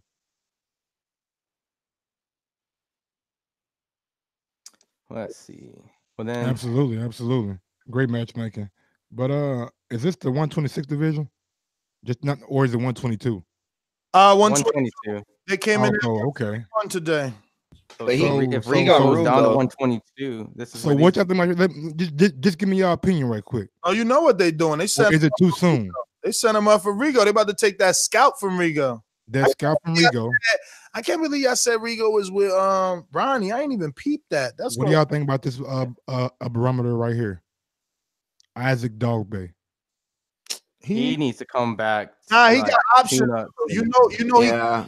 I don't know about that. You know, he gonna have options with Top Rank, meaning, you know, they still got 1 or 2 fights left with him. You know, just because they got him to where he's at, dog. Like he's with them. They're not gonna sell him off. You know, because they look now that Dogbe lost, you could just do the Jesse Magdaleno rematch. They both got losses. So I mean, it definitely makes the division. That would be a good fight. You don't get rid of Dogbe. You don't sell Dogbe to the competition. You use Dogbe. It makes this division, man, like a little bit more exciting for me now. So we got like a young, hungry guy like Brandon up in here knocking guys out.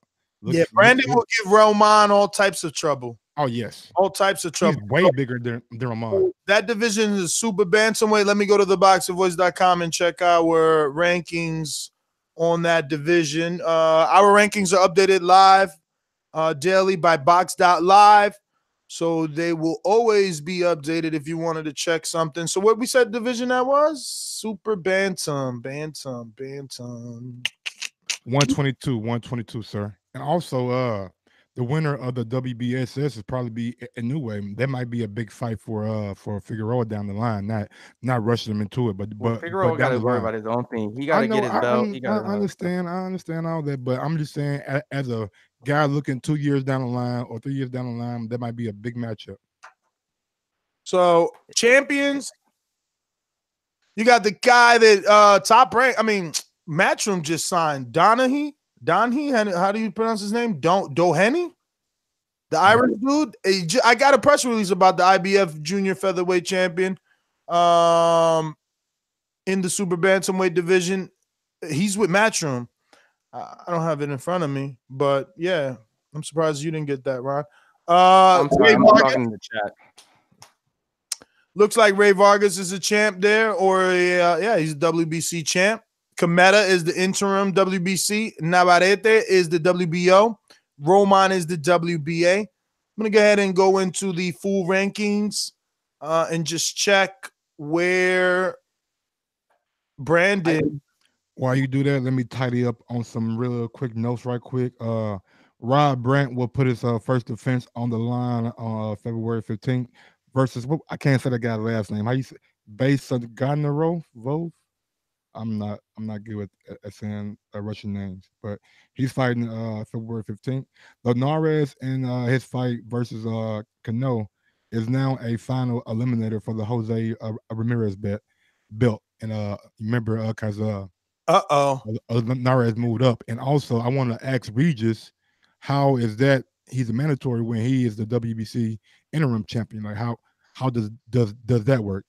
Also, we got McGregor lashing out at Paulie Malignaggi. They went back and forth on Twitter. Possible fight, who knows? And Marcos Maidana his camp came out and said he would not be coming back. He would not be making a return to boxing. But back to that division you were looking up. Hey Javi, drop a comment so I could do what you asked. The division I was looking up is very interesting. Brandon Figueroa, with this win, catapults himself. Not really. Flores was number 4.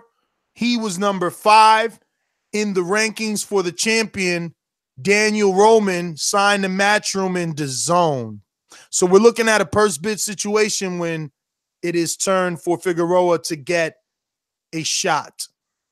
But he is going to be moving up with the win over Flores because, like I said, Flores is number 4 in that WBA and Figueroa number 5. But as of tonight, that will change. Figueroa is also highly ranked in the IBF rankings. He's number 9.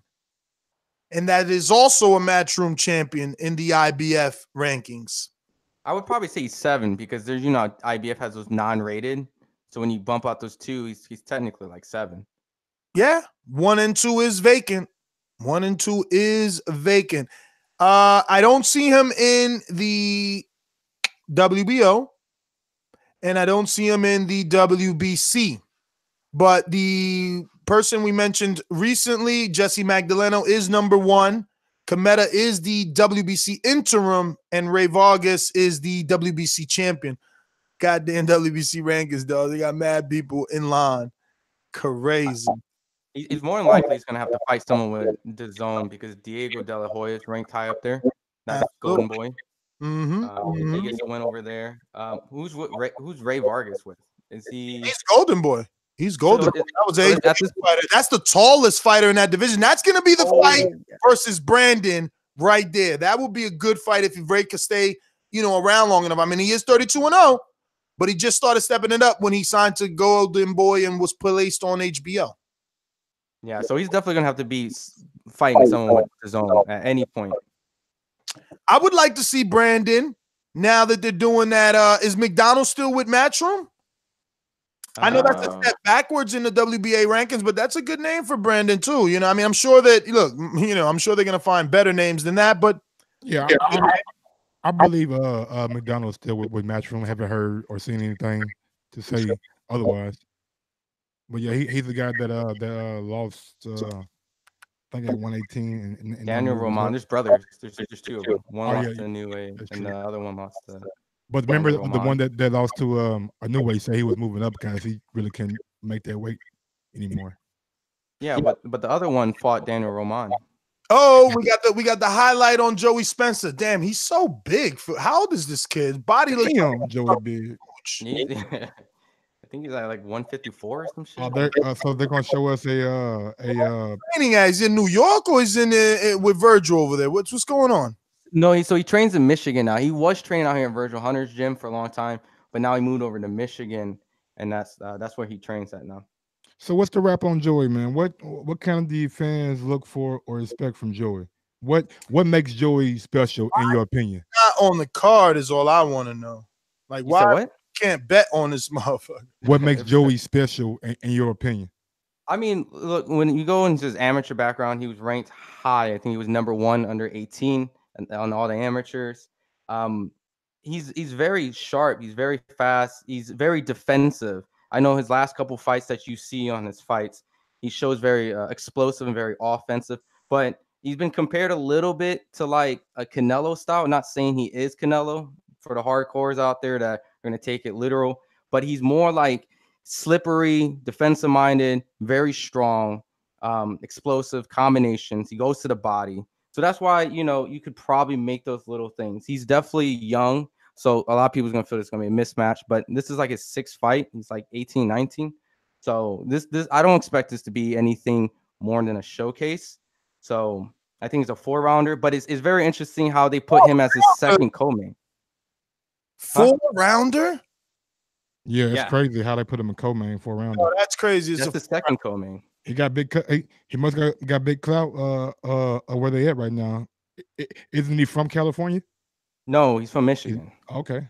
Oh, wow. So that's big. The thing about him, what was unique is when I went to New York, Andre Ward went to his dressing room. Clarissa Shields knew him from the young days when he was very young and walked him out. And Floyd was ringside, yelling, giving him instructions how to take his opponent out. And Floyd got out the ring, got up to the ropes and was dapping him up and showing him a lot of love. So a lot of eyes are on him. A lot of PBC big stars are definitely keeping an eye on him. He looks good, man. I mean, the stare that he's given in the ring, he looks like the goods. And I think that's why he's getting these opportunities on television, because he's performing. Listen, this is different than premium television. We have to understand that as boxing fans. When you're on terrestrial television, you are meant to impress. You can't fuck up. There's no shitting the bed.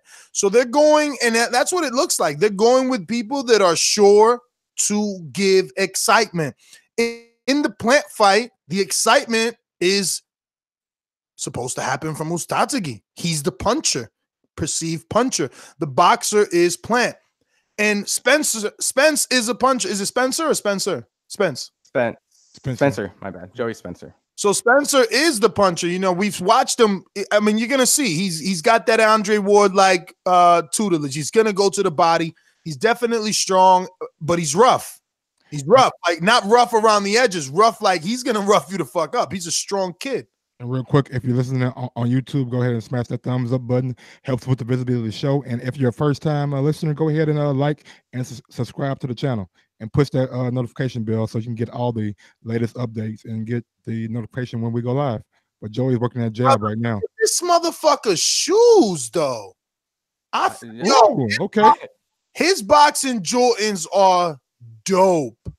His outfits are crazy. Yeah. Dope. Those shoes are dope. I never seen those. And he got the Gervonta Davis, Floyd Mayweather like fur at the bottom of the shorts. Yeah, yep. Ooh, I ain't see that. Damn. When I went to cover his last fight, his outfit with the hood and stuff was really dope. I think he had the best outfit. So he gets tons of sponsors. Like, look at his shorts. Every time on his Instagram, he gets big right. Right, yeah, he's very look at the way he uses his left hand as a kind of like a jousting it, making sure that he keeps his opponent at bay, making sure that his opponent doesn't get past that jab, but he uses it offensively and defensively. He seems ahead of his time, you know what I mean? Look, I know nothing of Harder, except that he's shaped well and he's a game the guy. Ooh. But I like everything I'm seeing from Joey. He's staying composed. And he's staying behind his skill. He's not, trying to, I hate to say it, but he's not doing it wild. He's cut. The guy's cut on the top of his head. Yeah, the guy's cut. Now, from my understanding, I believe this is his first southpaw he's fighting professionally. So I think that's another thing that they're trying to move him. He's very herky-jerkiness to him. He's changing styles. But I like Joey. He's staying body shot from Joey. He has his hand down low, man. I know he's a confident fighter, but you always want to see, defense. Nice right from Joey. At the top of the list. Big right from Joey. Yeah, he's winging these shots. I hope he doesn't, lose any energy.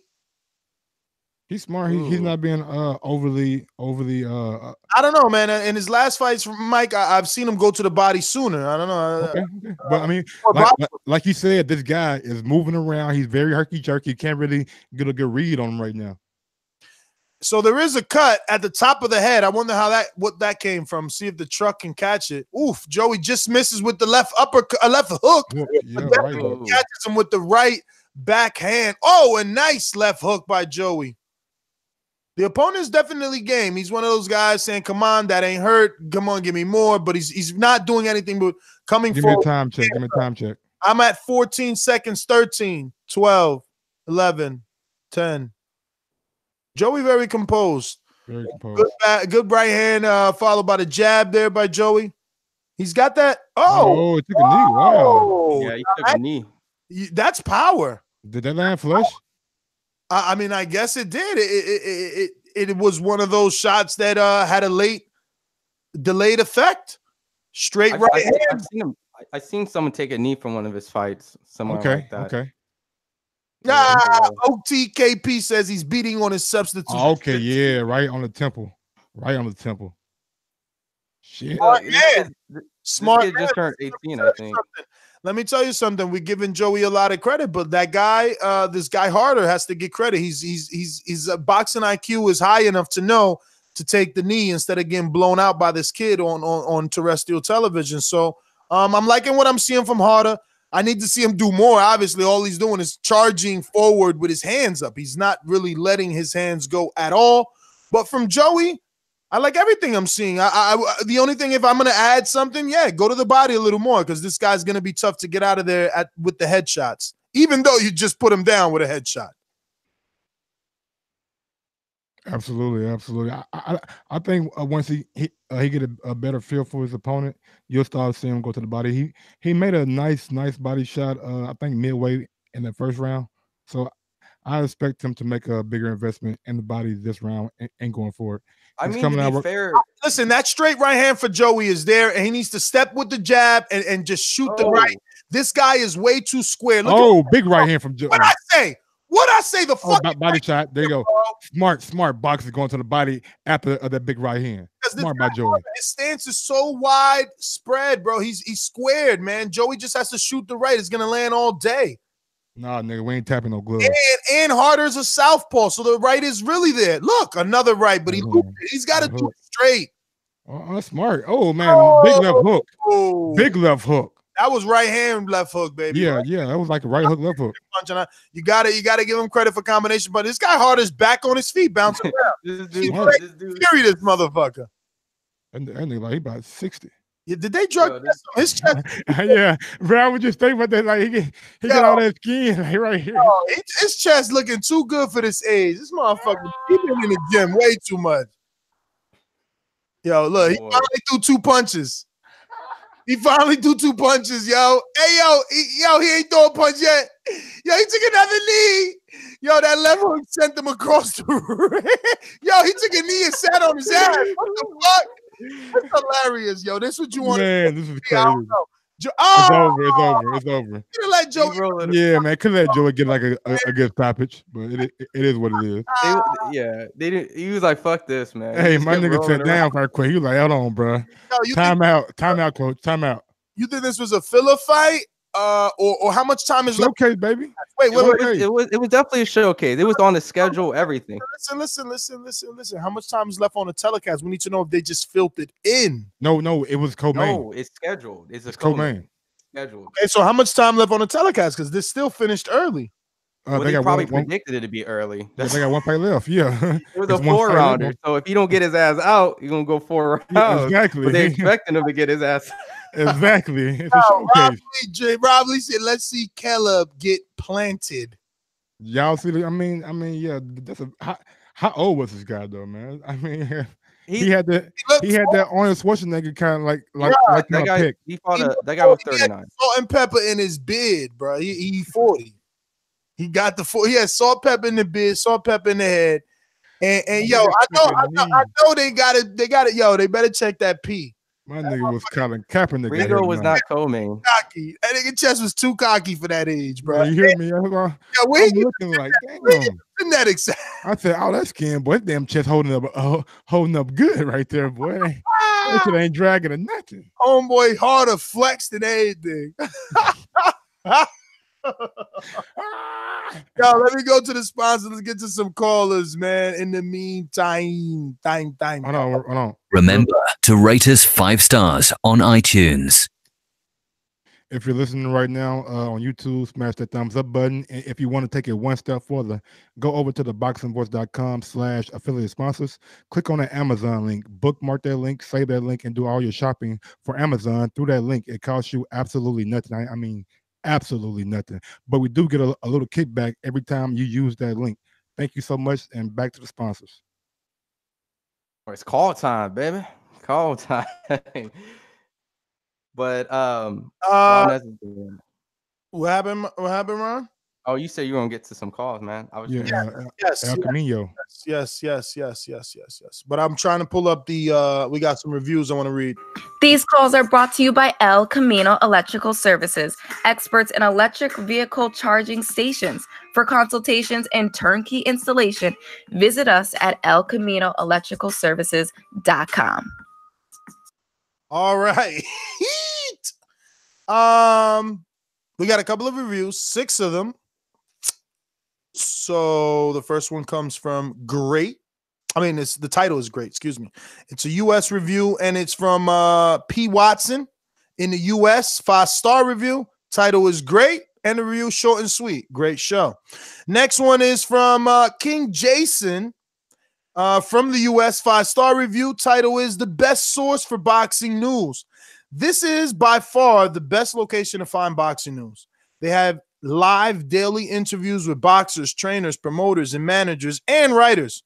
No one else in the boxing media provides this much new content. Their competitors are repetitive and dull. TBV even has a service where the people can voice their questions during the interview. They are the voice of the people, very best in the game, and most importantly, they love boxing like me. Damn, shout out to you, King Jason from the US, 5-star review. Well, that was great. The next one is titled Entertaining, and it's from Johnny from Dago from the US, 5-star review. It's short and sweet. Best boxing station out right now. Next one is from Adam Dynasty in the USA. He says Pure Boxing is the title, and the subject is, this is an incredible boxing pod for all countries to listen to. The best interviews, asking the hottest questions, a daily must listen. Man, fucking amazing fucking reviews this week. Thank you. Big ups to everybody on iTunes who came through with those reviews, man. We appreciate it. We got more. I'm gonna Okay. get some callers, but we got 2 more. Don't let me forget. All those punch stats. That dude Brandon Harder only landed 2 punches, 1 power punch, 1 jab on Joey. Yo, Harder got the nerve to raise Joey's hand. Like, dog, we know he won. Stop it. Wow. He trying to get another fight, baby. I'm a good sportsman. Let me get my mastermind Javier in the building. Did we did El Camino? Yes, we did. Yeah, we did. Yes, we did. Javier, man, did you put any bets in this week? Wait. I don't come on till my shit play. Oh, that's right. Yo, Javier, thank you, brother. I'm a diva now. No. He's right. As you know, the thing is that he's been calling it for so long that it hasn't clicked that he has one. But Alabama. I want Joshua. Joshua, come and see me, baby. No more hiding, no more ducking, no more dodging, no more excuses. Boxingwoods.com. I might. Nah, I ain't putting no bets in this weekend. Nah. I've been chilling. Hey, he but got I did too much money on on Broner next week. He know what he doing. He got way too much money on Broner. Yeah, he's smart. Hey, I do got I think about 600. Hey, Ness, you right. Why the fuck did he just raise that man's hand? Like, motherfucker, people raise hands after they have like a good fight or you passing the torch. Well, you ain't passing no torch. You just went out there and got your ass whooped for 2 rounds. But hey man, y'all finna get this money because Uzcategui finna go and put Plant out his misery. I'm gonna let you know it's gonna be over with. I'm gonna give Plant about 8 rounds. See, he a good boxer. So I'm gonna give him about 8 rounds. But Uzi gonna put them hands on him. You feel me? And Joey, that motherfucker got some quick ass hands. Them hands quick. But Harder ain't the person to show me if you really good or not. I ain't gonna lie. But Buddy was in good shape. But he ain't 39. They lying. He about 59. I'm sorry. Javier, go ahead. What you think about Triple G signing to fucking Dazn, Javier? That's cool, but it sounds like he don't want to fight. The Golden Boy dude said Triple G. Nah, man, that's come from Golden Boy though, bro. Golden Boy just gonna put that out there like as a negotiation tactic to try to make him look bad, and because he probably like, hey, hold on, let me get Rocky. Let me get Rocky Fielding next. Hold on. That's true too. That's true too. But how do you feel about them talking about this fight and Jamal Charlo is standing right there as mandatory for him? Bro, I'm mad, bro. They not even acknowledging nobody that's not on the zone, bro. Basically, I see that. They ain't even brought up Andrade name, and he on the zone with him, bro. Like Andrade show came out. Andrade got to fight, bro. He about to fight, Wolverine.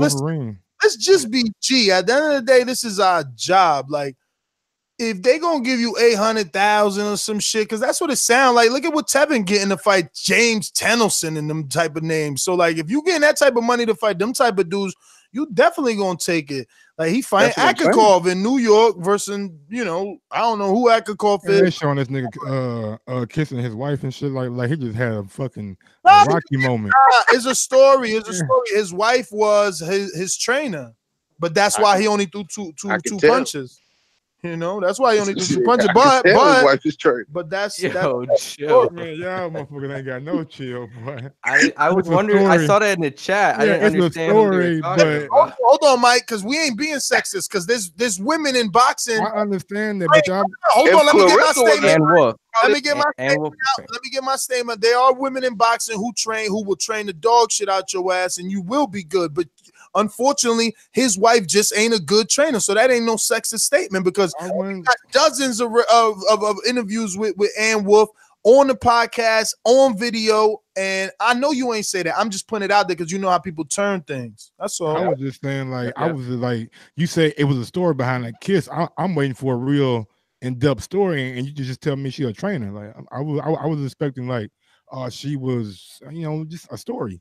You said she a trainer. Okay.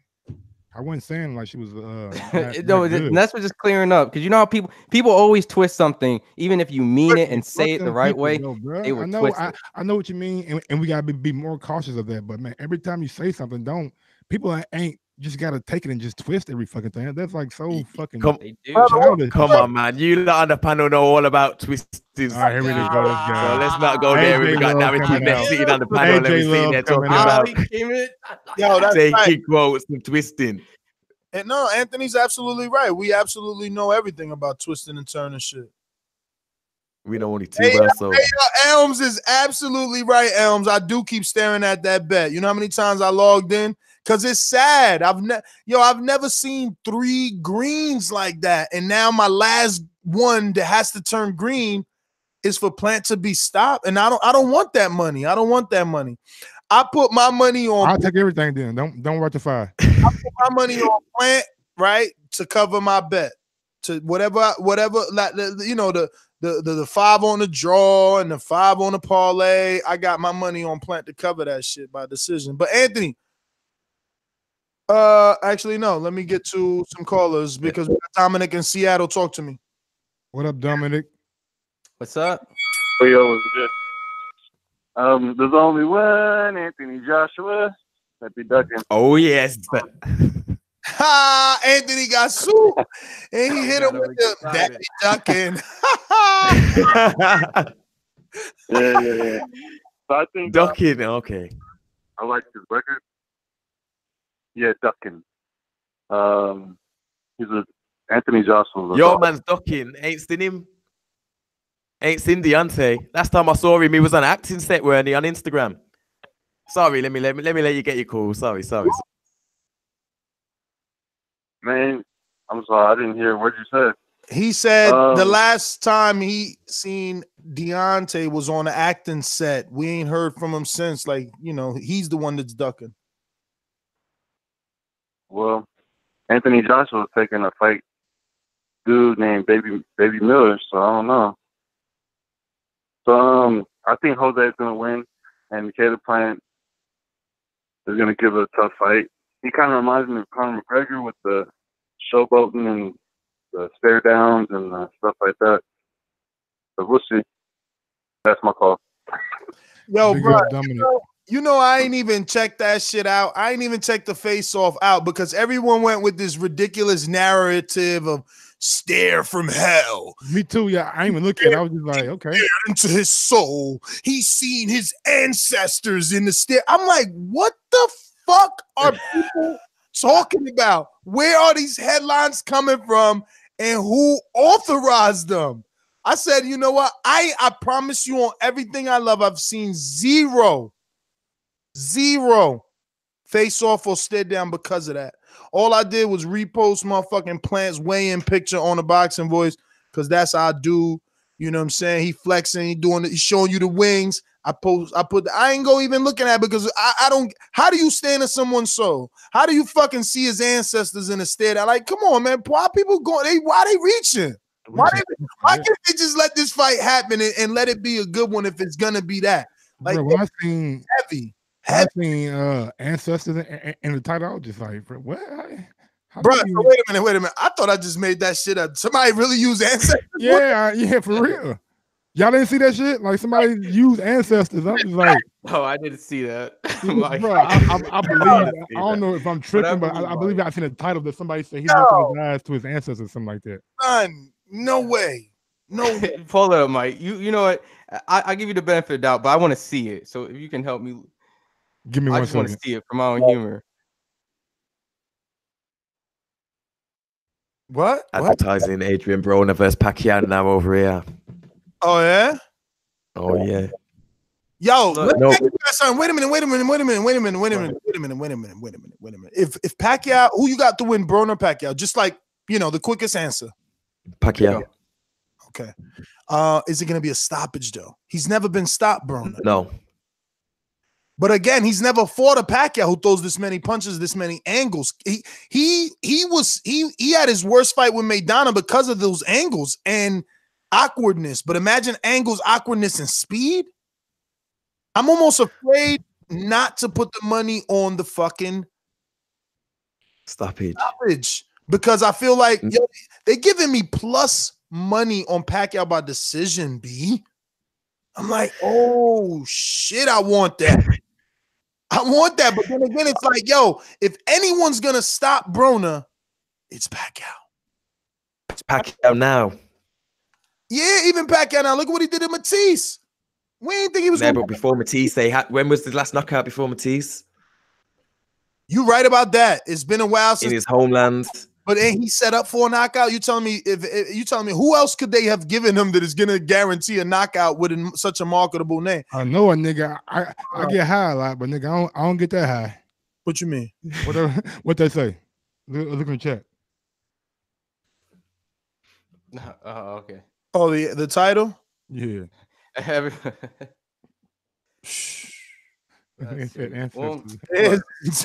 Uzcategui's ancestors. In this fight though, there is a little bad blood between Caleb Plant and Uzcategui. If you guys seen those like face to face and those, behind the scenes, they I don't think it's about Uzcategui. I think it's more about Caleb just wants his shot. Uzcategui is just the guy that he's go through. That's all.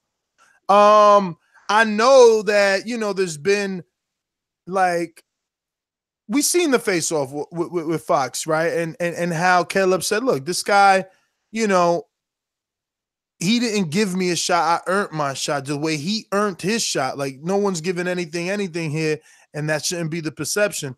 I think that's all it is." Man, I wish I could be listening to this shit. Look at he's got a fucking title. He's got a title on his ceiling. He's got a fucking graphic of a title. That's what I'm talking about, champ. Yeah, let's go, champ. Let's go, champ. How do you feel about this fight? Because even though this was like I've seen tons of fights on FS1, this fight feels really big, like with all the promotions and the documentaries and the face-off. Yeah. It doesn't feel like an FS1 fight. It doesn't. It doesn't. It feels bigger than the FS1. You're absolutely right. That's good point out.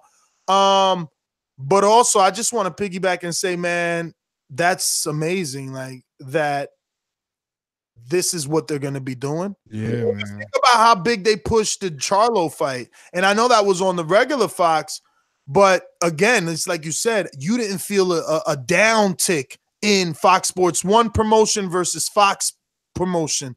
So just again, for boxing fans, something I've been repeating now for going on 2 years. We're in a great place, man. We are happy. And to add to that, like if you're a guy who just flipping through your channels and you go on FS1, right? Just to let you know the program today, they had PBC collection. So they had like tons of older fights like from the past for hours and hours. Then they went to the face-off. Then they did the PBC countdown. And then they went to the prelim. So like if you're just a dude at the bar hanging out and they turned on FS1 and you're hanging out with the guys, you're constantly seeing this on and on and on, and which is rare from boxing. This was in other sports. The problem though, Ron, I had a period in my time where I was in love with this Applebee's salad. It's like an Oriental chopped salad, right? And you got to tell them boxing's on. Like every fucking TV in the Applebee's bar. And I use that as my scenario, but I'm sure at a Buffalo Wild Wings, or I don't go to those places because I don't watch those other sports, but wherever you guys go to watch those other sports in America, where there's TVs and wings and fast food, those locals don't even know that boxing is free now, that they can just go. They're so used to having to pay $2,500 for a pay-per-view because they're a consumer. Excuse me, not a consumer, because they're not residential. They're commercial, so they have to pay more for the pay-per-view.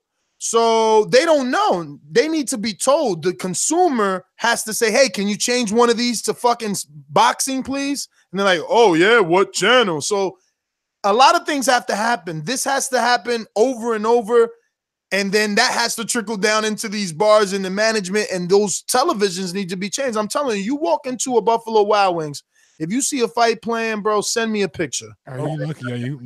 I totally second that notion, because you can go anywhere, man, any bar, and they're not really playing boxing, because, like I said, it's like a niche kind of thing. But see, but to go into that, that's what makes it so unique. Like you would have to stumble across it. So let's say like it was like 11, right? And you're like a B-dubs and you have all the sports channels and a game switches off to another. So you're switching through channels at the bar trying to get a sporting event, and you go, oh, there's a sporting event. I'm in a rush. Let me go back to my duties. But here I put sports on TV. It's not some random stuff. So then you go away and that channel goes on autopilot all night because it's sport, which is boxing. So it's boxing.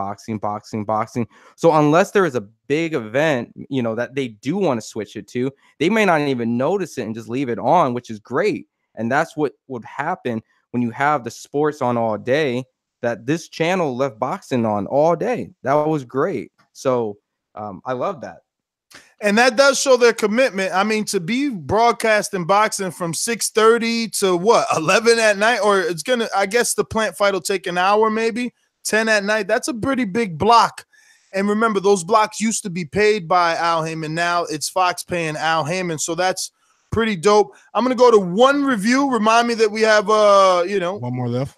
Yeah, one more left. Where the freak did they go? In the meantime, I'll go to Bo in Bama. Talk to me. What's going on, Bo? How your bet coming out?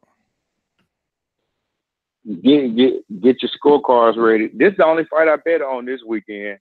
Next weekend I got a lot of bets. I'm riding with like Tabiti and whatnot, but this is the only fight I bet on this weekend. So get your scorecards out, fellas. You know, Bo, don't get caught lagging at the end of the fight. Are we keeping this private, or are we saying this out loud? What's here? that? I don't know. I've only got one email for another extra 100, so that brings you to 150, right? All right. Did you get it?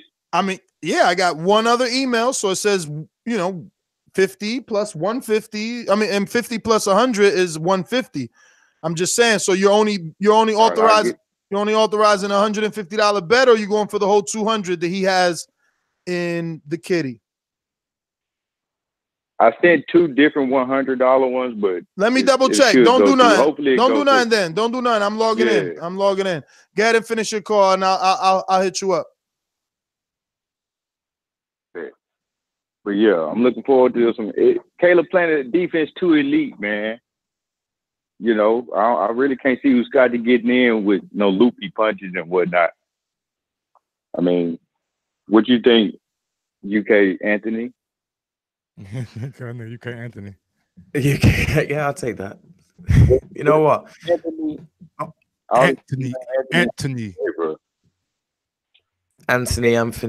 Tony, whatever you. I'm looking forward to seeing Caleb Plant, because I saw his story before I actually saw his fight. So I remember the first I saw of him was him talking about his daughter, and then I started looking at all his fights, and he is very much a boxer. So I think I fancy him. I've backed him. I've backed him for a decision in this one. 2-1, £40, get me 120 back. So from the UK. Who would you like? Who's my favorite? UK. DeGale, Eubank. You know what? I've got to be real. Eubank's had me fooled for years, and again now that he's got DeGale in his way. And I'm gonna rock with him again. I think me too. Hey, I'm going Eubank. Yo, there's something about Eubank, when anybody's down there, bro. The motherfucker can fight. Coming for them teeth, man. At the end of the day, man, the motherfucker can fight, bro. And he got a chin. I seen George Groves land flush shots on him. Chin and a half, and that's what I'm saying. You know what? Now that he's actually finally getting trained, Eubank, man, Eubank's gonna come through. He's finally gonna deliver. But I can't say Caleb Plant got that snack pack. Got that swag too. Trust me. It's a Fendi jacket. I think hey Mike. What up, Bo? Mike. What up, Bo? Yeah, I think he got Starlito. I think on Starlito Instagram that he out there. Oh, okay. Oh, that's big for Caleb.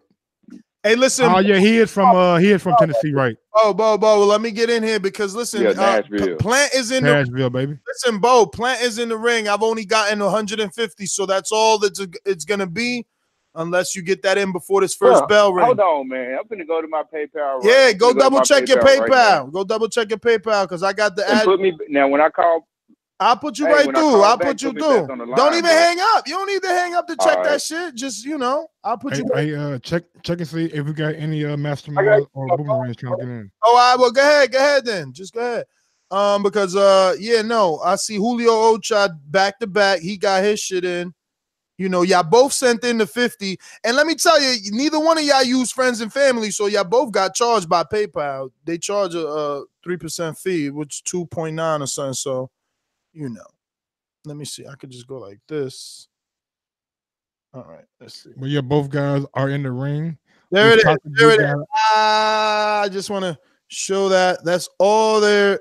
Oh, fuck it. Fucked up. All right. Also, by the way, chat, you guys tell me who you guys think is going to win before anything happens. You guys might be ahead of us. Just say it now. I don't want to hear I was right or this or not. Say it right now in the chat. So get all the smash glory. that damn thumbs up button. We're doing a live fight chat on the flagship, baby. We ain't stopping. We rocking. And Ron, guess what Ron will be at on Wednesday?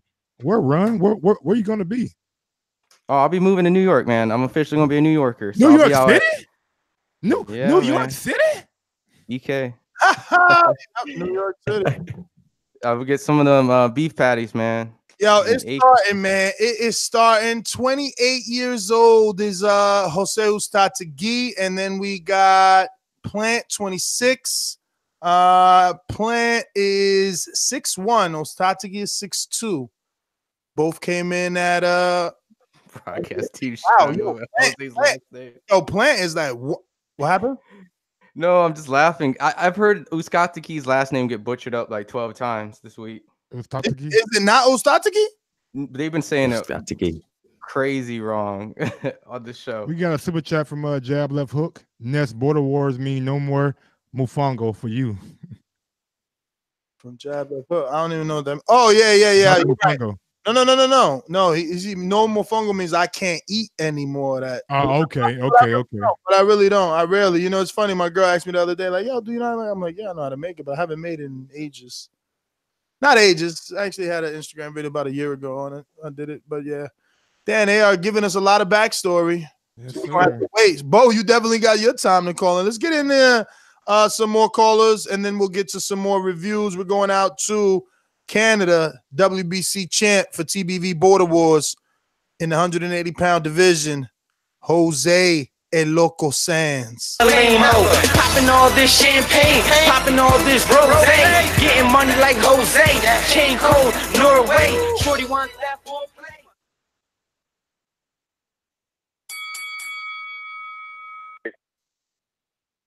Good evening.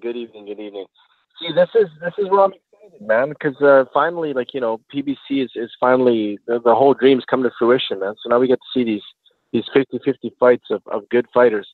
I'm gonna keep it real. Like, I've never seen Caleb Plant fight before, man. So I mean, this is exciting though. I've heard a lot of hype about him. Here he's good. Never really heard him fight anyone that was of high caliber before. That's why I was never really a fan or really interested in him. But you look at his backstory now, see everything else about him. It seems like it's going to be a good fight. So I still have the Venezuelan champ, keeping it in South America. I think he's going to beat him. I don't know, man. Like I said, I haven't seen enough about Plant. I wish I could say I'm a casual fan, but I'm fucking not, man. I've been calling into a boxing podcast for the last 7 years. Can't call me casual. I watch every single boxing match you can think of that's relevant or good. The truth is, Plant hasn't really fought anybody yet of that certain level, right? So, I mean, this is his fight. If he wins, you're on in. I'm a Plant fan. I'm going to watch him. I'm going to follow him. But up until now, there's been no reason to do so, right? That's kind of the way I see boxing. I know other people, just follow these guys straight from infancy pretty much. But I got to have these guys be proven first before I invest my time or energy into it.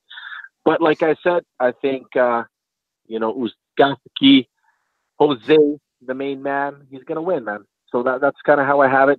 And as per Broner Pacquiao, again, wrong topic, homie. Wrong topic. Listen, just interrupting you. I do want to get to one more boomerang of Jose because the fight is about to start. Bo, I haven't gotten a call from you yet. It's going down. I mean, they're literally about to get in the ring. Oliver, go. They're in the ring. We have both. It's probably facing off right now. Yeah, it probably already started. It's gonna start. Oliver, talk to us. It's already started. Go to the fight chat. I'm just listening for now. All right. All right. Bet. Let's get it in. Both guys are in the corner for them out. IG's Louise. Jose over there bouncing. Okay. He's bouncing, baby. On the toes already. Caleb stretching out. Champion in this division is Eldelier Alvarez, correct? No, this is 168, baby. That's 175. 168. Uh-oh. The WBC champion is David Benavidez. The WBA champion middleweight. This is middleweight. Yeah, it's Callum Smith, and the WBO is Zerto Ramirez. We had him on last week. My boy Plant holding Uzcategui off already with the jabby jab.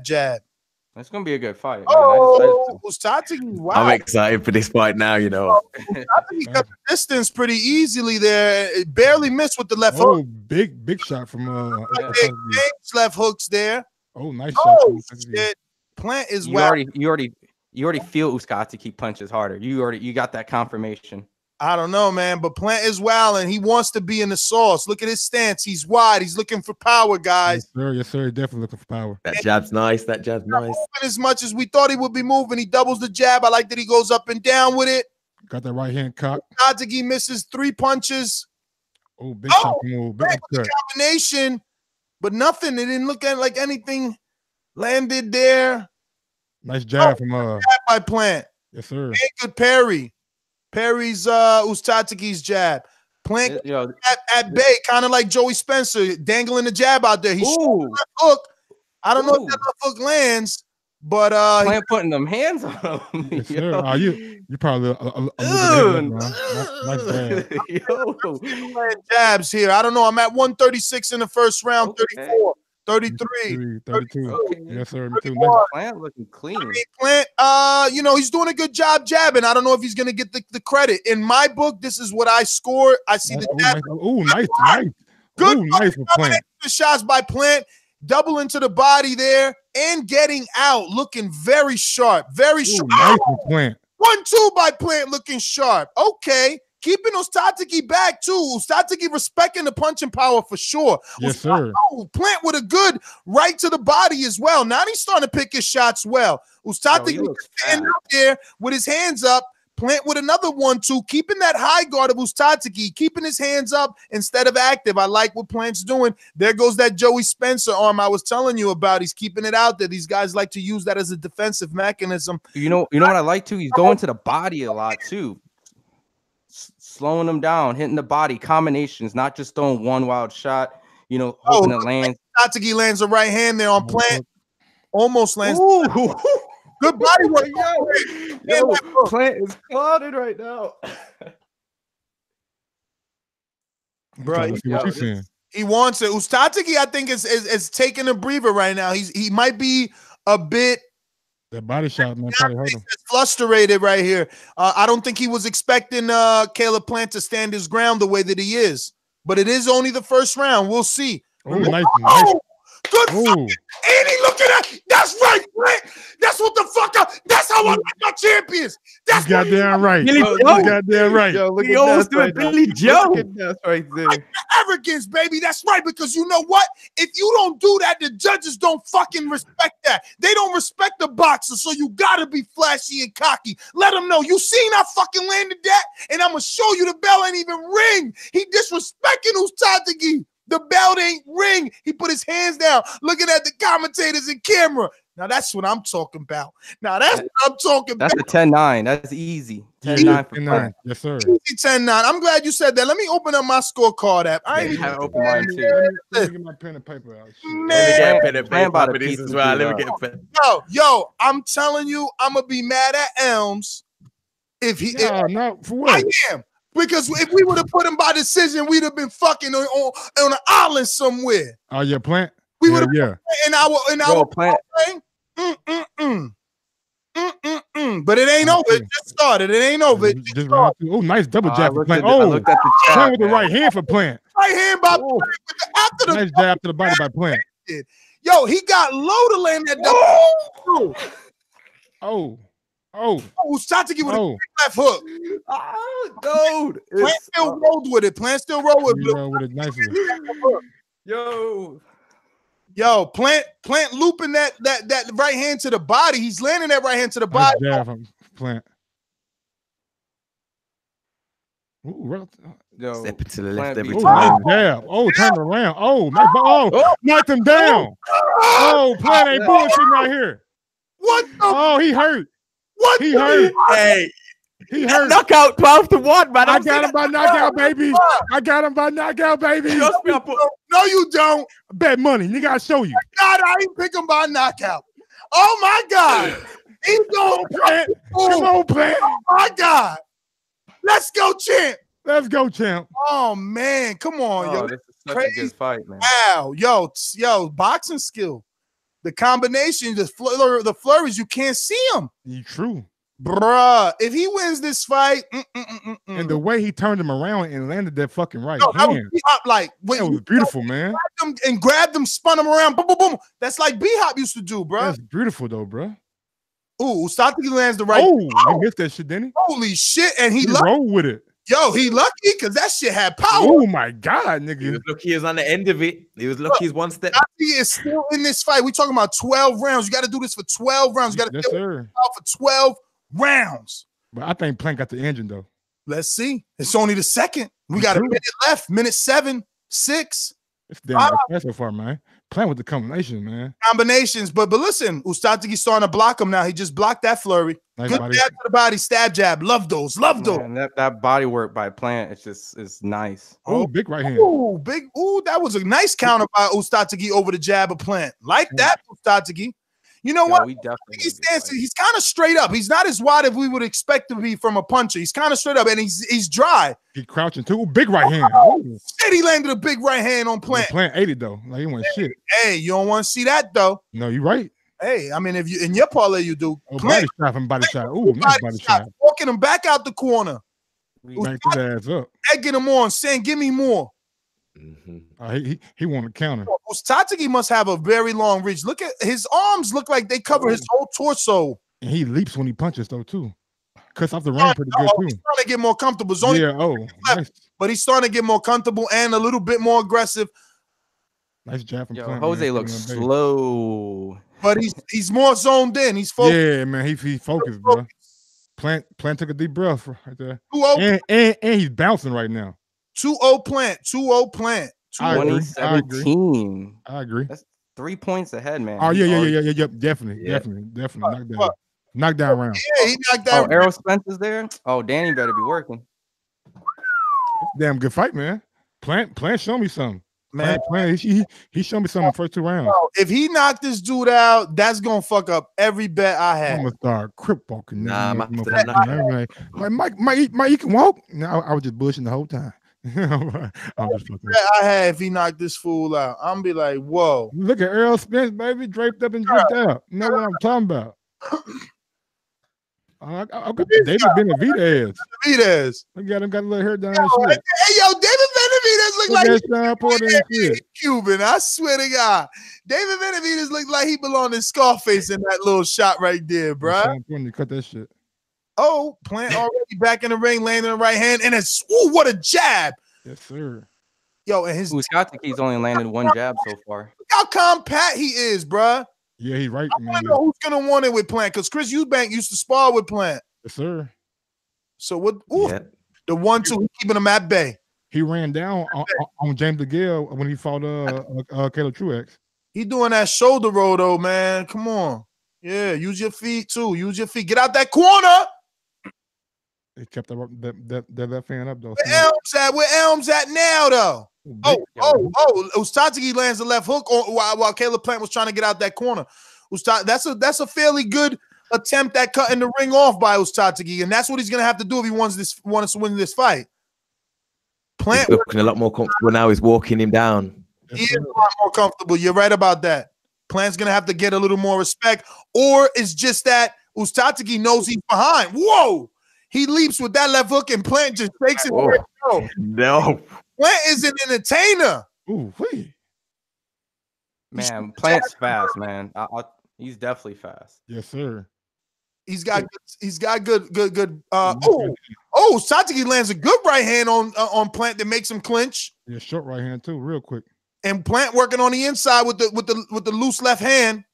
Yes, sir. One hand free, one hand locked up. Nice. I don't see combinations or feints from Uzcategui. I don't see. Oh, I see people in the chat saying that they think Plant may fade. We'll see how. Oh, good jab by Plant. Yo, his jabs are popping Uzcategui's head off the shoulders.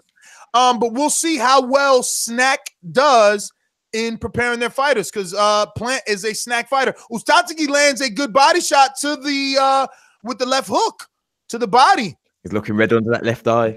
Oh, big left hook by Plant. Stumbles Uzcategui back. I don't know how clean it was. I think it was more like a off balance issue. But yeah, there's definitely an up in the pressure. But I think Plant is doing really well right now with it. But you kind of feel that there's now more danger lurking. I'm like, that's what give a Plant. Plant has to be careful, man. He got to lift up his left hand, bro. He's using his left hook a lot. But listen, Uzcategui is punching while Plant is punching. He needs to be careful. And I don't know. Now he's initiating clinching. Oh shit! Third round. This is definitely going to become a lot of mental now, because he definitely has the skills to make it. But let's see if the endurance and the mental, because that pressure looks like it's going to be serious. Good call, there has been a bit of a switch in the momentum here. You know, Uzcategui showing a lot. Oh, good 1-2 by Plant, mixing the hook there. But I think that Uzcategui also landed something on Plant's way out. Round though, still a Plant round for me. Definitely a Plant round. Definitely a Plant round. But you can feel a slight sway. You feel like the momentum started to shift a little bit. Yeah, you can feel a slight sway starting to creep in. Yes, you can. You in the getaway car, and then all of a sudden you're still away from the cops, but the cops are starting to get a little closer in the back. You see the lights coming a little bit brighter. That petrol's getting low. That petrol in the tank's getting low. Still in that getaway car, but you're like, I don't want to use the petrol analogy just yet, because that would say that he's starting to out. What I do want to say is Jay Hardcore from Washington, D.C. If you do want to talk, you got to press 1. I don't know. Sometimes you seem to make me believe that you don't know if you're on or not, but I just want to let you know. Got a little mouse under his left eye. Who does? Yo, wait, that's Villegas card? I didn't even know that. Oh, Marcos Villegas doing this shit? Yeah. He's doing Big ups to Marcos. Yeah. I was trying to tell you guys that earlier when we were talking about seeing Paulie with the hat on. I was trying to tell you that Marcos right Plant's eye is getting. Oh, big hook from Uzcategui. Why does he want to fucking be in there? Like, maybe that power don't. He better not get caught up. Uzcategui, man, you can't get caught up in the fact that you dropped him. You gotta outwork. It gotta be big, because I can see it from here. What you mean? I barely see it. It's low. Shit, you see it now, nigga. It looks that motherfucker. It's why is Plant schooling, dude? Whose eye are you talking about? Plant's eye. Plant. Man, that shit just cut. It ain't swollen. But yo, Plant is stunting. Yeah, but he got slightly grazed with that. Oh shit! He got hit with that left hook now. He got hit with that left hook. Yes, sir.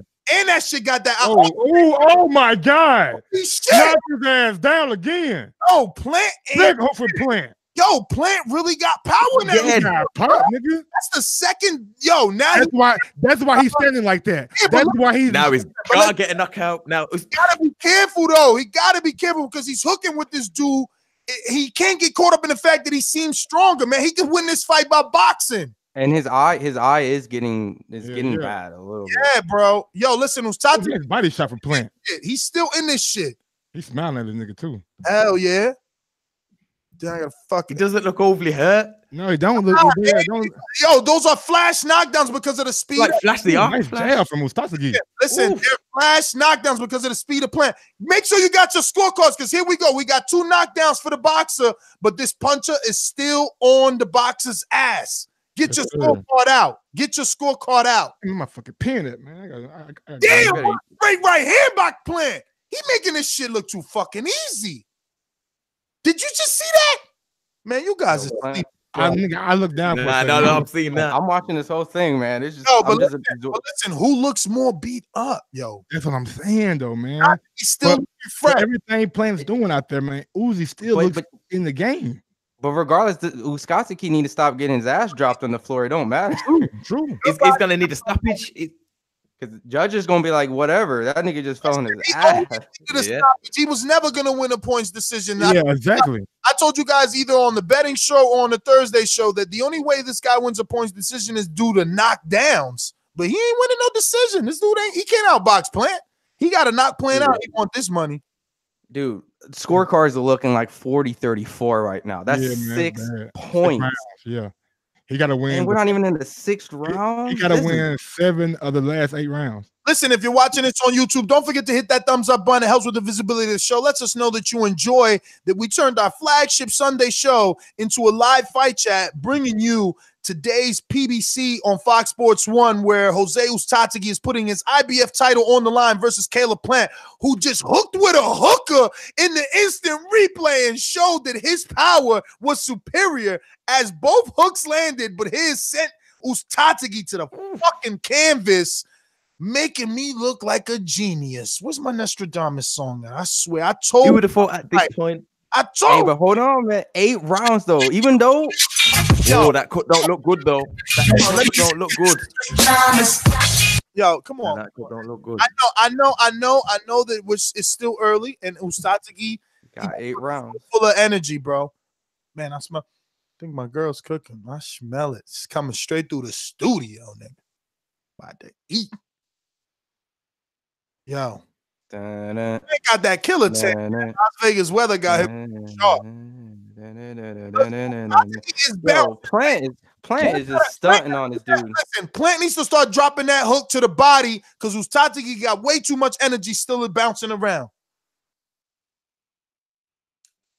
Yo, this is what I'm talking about. This is a good fight. Start of January, man. This is great. Great first FS1 main event. I second that. Imagine that. Great fight. I like this fight. It's crazy too. You know, it's crazy that he's just killing him with the yo, the way that he doubles that jab from underneath, like Uzcategui can't even see it. It's like he crouches down, shoots it straight up. Man, yo, Plant. You are looking good, sweet hands. Yo, you would have said at this point that the non-puncher Plant would have had 2 knockdowns. Hey, and that's because we thought he was a non-puncher because he didn't get to face anyone yet. But look, they say people rise to their occasion. I don't know if we're going to call him a puncher if he doesn't get the knockout, though, right? No, I agree. I don't know, man. He took them Jarrell punches, blindsided by his uncle very well in that corner. So I think he got a good chin. And if he survived that, man. Where you at, Ness? You got chin check. Oh, shit. I'm 141, 140. 139, 138, 137, 136, 135. All right, cool. All right, we're there. Oh, nice body shot from Plant. Uzi on the front foot again, man, but he don't look overly fucked up, you know what I'm saying? He's still stalking, but maybe that's just his style, you know what I'm saying? Maybe he just have that one level. I think Uzi need to take a little bit more risks, man. I feel like I calling him Uzi. There's no UZI. Oh, I know. The chat got me influenced, man. The chat kept saying Uzi. And first of all, that's a bad analogy because he isn't shooting any hands like a Uzi gun. Like, come on, man. He needs to step up his pressure. Like, he's jab from Plant. The jabs from Plant. Oh, okay. There we go. I think he lands a right hand. He's trying that same Wilder combination, right hand, left hook, and he's winging that left hook. It's very wide. You know, he's gonna catch Plant on the way out if he catches him. Plant's got to keep that fucking right hand up. See, right hand not up, left hand lands. Where you at, Ness? Give me a time check. 29, 8, 7, 6, 5, 4, 3, 2, 1. Yo, every time I do that countdown, it starts like lowering my fucking pulse. That shit is going way slower than how I'm watching this fight. Because you want that, you won't Plant to win, but you want that knockout. Yeah, you are ahead of us. Everybody's ahead of us. We paused it so we could sync up. So you guys should pause it to sync up with us. This way, you know, sounds better in your ear, right?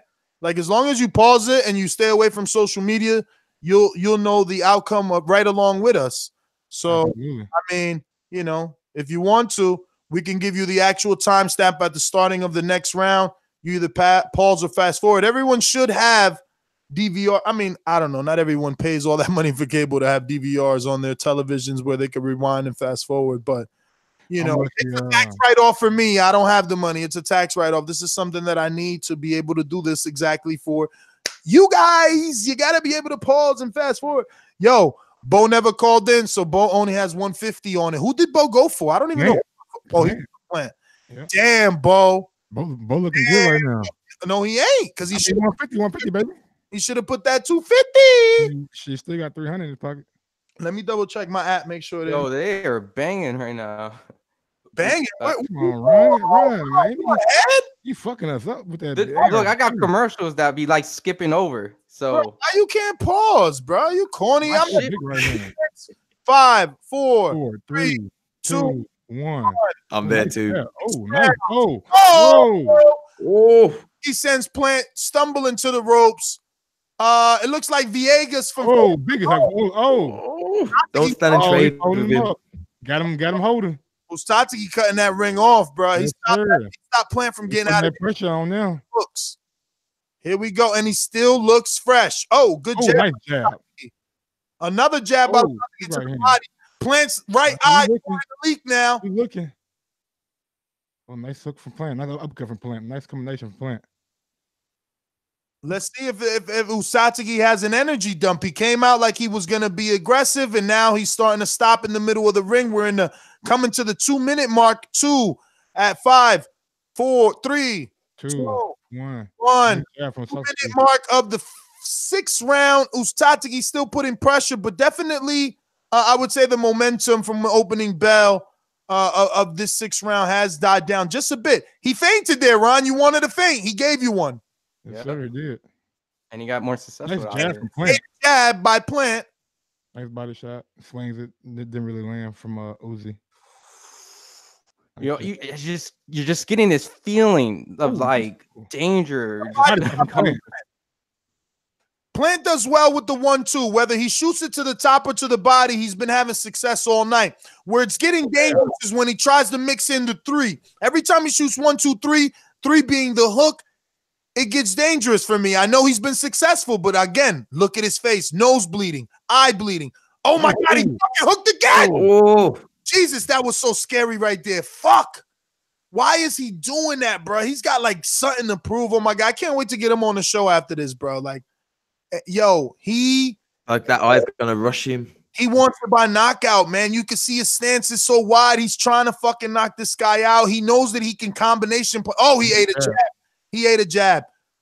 Body shot thrown by Plant. Good blocking there. Uzcategui shooting double left hooks. Plant blocking him. But his face showing. Nice right hand from Plant. Plant. Straight right out of that shoulder roll stance. Showing he shot that motherfucker out there. Shoots another 1-2 land. I'll back him up. Uzcategui back, but Uzcategui still egging him on, telling him, come on. Come on with it. And still looks fresher. Face holding up. Doubles the right hand by Uzcategui. Not cutting the ring off, allowing Plant to work. Oh, good. Big hook from Plant. Left hook. Yeah, left hook by Plant. Hey, that's what? To me, I got an Uzcat round. Yeah, me too. Right now. Man, you guys are bugging. All right. Was this round right here? Yes, it's definitely Uzi round. Oh, nice hook. Oh, big hook from Uzi. Oh, no, that wasn't Uzi round. Oh no, man. I'm still giving that the Plant. I'll say this though, there was momentum switches in between that round. Definitely. I just think nice hook from Plant. I just think Uzi did a little bit more that round for me. There's always that saying too. When a fighter shows up, sometimes just showing up gets you around. And I'm not saying that that's the reason why I gave him that round, but Caleb Plant. Remember, we always like because they shoulder roll. No. The first minute of the round, we said in the opening minute, right? Because they both exchanged combination punches ending in left hook. Caleb landed a 3-punch combination when we said His was better. Then when we got to the 2-minute mark, Caleb shoulder roll straight right hand fucking Uzcategui in the face. Like, man, I got that as an Uzcat round, man. we did say that he was cutting off the ring as well. I got an Uzcat round for me, baby, too. Highlight with no highlight, nothing to speak of. Oh, I don't have to speak for the whole 3 minutes. I've been watching fights too. That's how I scored that round. You got a fucking plant round for me. Can we disagree? I mean, shit. It's subjective. I got it 60-53 Planty all day. Oh, big hoof and plant. Oh, another hoof and plant. He just ate one though. Yeah, he did. He ate one. He took it. His hand was up. Going nowhere though. His hand was up. No, his hand was up, and he took it, but it looked like it affected him, bro. See, he's not throwing punches. Look, he's not throwing punches. I'm telling you that shit. He's getting himself together. Look, he ain't throw a punch yet. Now he threw 2 jabs in a straight right. Yep. Oh my God, this dude tried to uppercut. He tried to lead with an uppercut. Come on, Plant. He wilding, man. No, you ain't got to show off because look. He better be careful. Uzcategui using his head on the clinch. This is a dig down deep kind of fight now for Plant. Yes, it is. He's no longer. God, you seen that left hook? Yo, this man wants to knock him out. Instead of winning, why can't you just box? Use your legs, baby. You ain't got to do this. You seen that left hook? He landed on Uzcategui. He thinks he can knock him out, bro. Yeah, but he shouldn't play this game. Look. Oh man, Uzcategui landed the double jab. That's starting to land more regularly too. Oh, he's dropping his hands a lot now as well. Uzcategui landed the right hand on Plant. Plant took it good though. He did. But Uzi's not scared of that power no more. That round is tight. The round is tight because he ate that. That right hand could have evened things up for Plant. I mean, Plant's done more in the first 2 minutes, but this is the last minute of the round, and Uzcategui again swaying the tide. He's looking fresher. He's the one coming on. Plant's the one initiating punches. So far, CompuBox has Plant throwing 252 punches, landing 65. No, excuse me. Uzcategui throwing 252, landing 65. Plant throwing 120, landing 123, throwing over 356 is what I've seen. And he just lands the double jab and the right hand and comes back with another jab. I'm telling you, this is a Plant round. He's taking. Yeah, I'm feeling Plant is controlling the end of the round, and what's going on? It's the momentum and the scariness is going with Uzcategui. Give him credit. Give Plant credit for that short left hook on the inside. You seen that shit? In the clinch, he caught him. Oh, good right hand by Plant. Another right hand by Plant. Let's go. Getting tagging this motherfucker right now. This is a Plant round for me. Nice. He gonna be planted. No, he planting. All his hands all on Uzcategui. You know it. Oh, shit. Uzcategui lands a right hand. Uh-oh. Good right hand by Uzcategui. What kind of gloves this man got on? Them shits look weird. Do they have like the doctor in the ring or something? I'm sure with the cut. Yeah. I got a doctor right there. Yeah, that's in there now. Hey, still a point round. Score your card. I don't want to hear shit later, Ron, Mr. I got 69-62, Ness. Just make sure you score because I don't want. I got it right here. Good. That's another Plant round for me. 70-60. That's a Plant round. He earned that. And at the end of that round, he earned that very well. Why is someone saying 70-61? It should be 62. They need to get a calculator. Well, hold on. I don't know, actually. I really don't know. I'm not adding that in my head. Let me double check. How many times did Plant knock him down? Twice. Oh, I have to give. What round was the other knockdown? 4th and 2. 4 and 2. Okay, that's what it is. Thank you. Who was? Damn. Give me a time check. Smell the beans in the air. She making some banging. I'm ready. Time check. Time check. 57, 6, 5, 4, 3, 2, 1, 0. Cool. 49. And Vieja's scorecard is identical to ours, 61-70 for Plant.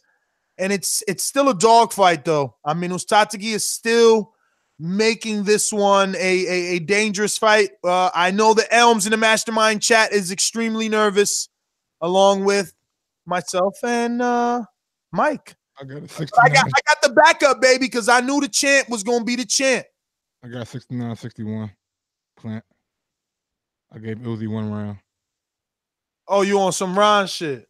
I mean, what do you say? To the Ron School of Boxing. I gave the exact same round. Man. Me, him, and Anthony. What are you saying? me around. Gave him the exact same round, huh? Breathe. Round 6. Yeah, round 6. Ooh, Yeah, I gave him round 6. You gave it to Uzcategui too? Oh, so I'm the bias. Round 6, I did, yeah. Oh shit! Good jab. Damn right hand by Plant again. Another jab. I think Uzi just looking for one big shot. I wonder. Oh, whoa! Shit. He hurt him. Plant with the left hook. Yeah, he hurt him. Plant with the left hook. Nice Let's job. go, champ. Yo, I wonder if the U.S. public gets behind Plant. I mean, you know, he's the great white hope, right? He's white. Does he fit that? He got a lot of soap. There's hope for me. I just he's a great hope. He got a lot of soul. I know he does have a lot of soul. That's what I'm saying. He doesn't fit the average great white hope mold, but I think they can still sell him. His girls very nice. He's got too much swag, yo. I mean, He but got a lot of swag. His girlfriend, his outfit, Yo. his music. Yo, but listen, his name's Caleb. You know, yeah, his name's not like fucking Roger. They like John. Got Caleb coming over. Like, okay. No, look, they said hell no, man. That's why they say hell no. Why can't Plant be the? That's fucked up, man. He white chocolate. They say he white chocolate. He white chocolate. We adapt. They saying Plant winning the inside battle. But the fact that he's doing this means he's slowing down, bro. I don't want to see him. Use the fucking legs, Plant. Use the legs.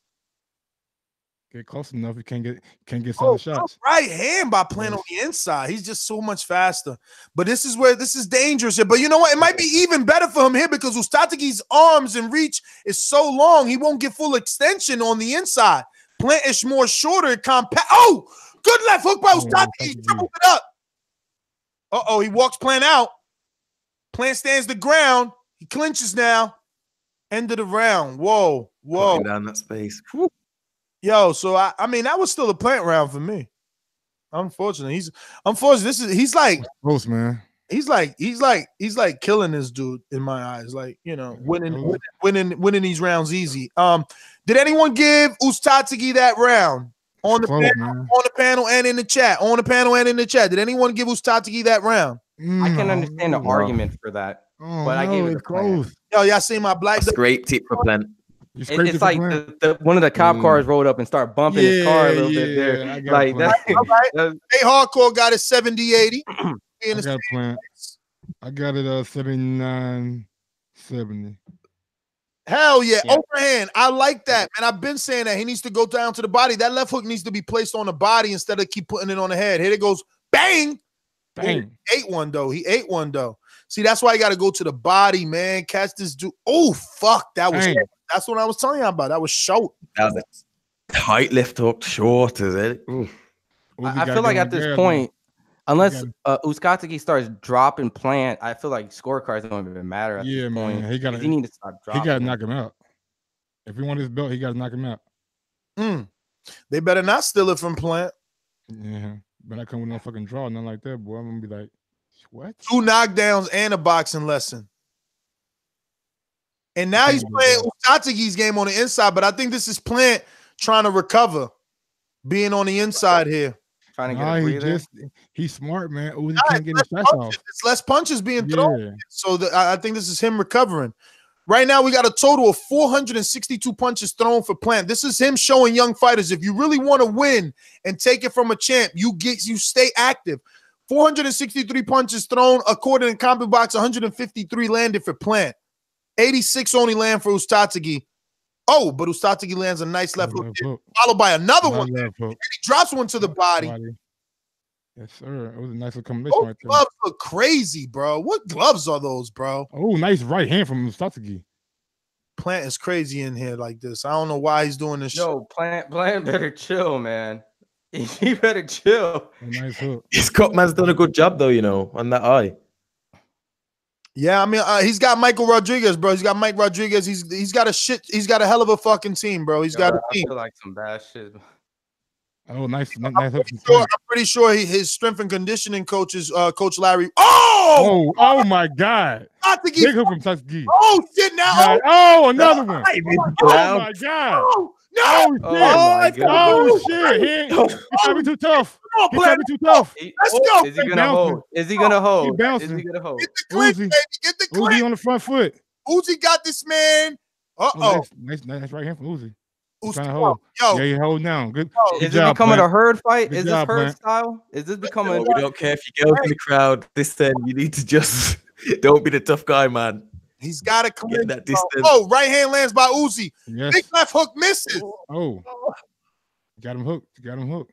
Right hand deflected. Oh, big right from Good Plant. to the body of Plant. Another little short shot in the inside during the clinch. Plant got him hold. Looking exhausted in the clinch. Yes, sir. Uzcategui still looks fresh. Uzi. 22 seconds left. Quickly shot uppercut by Plant.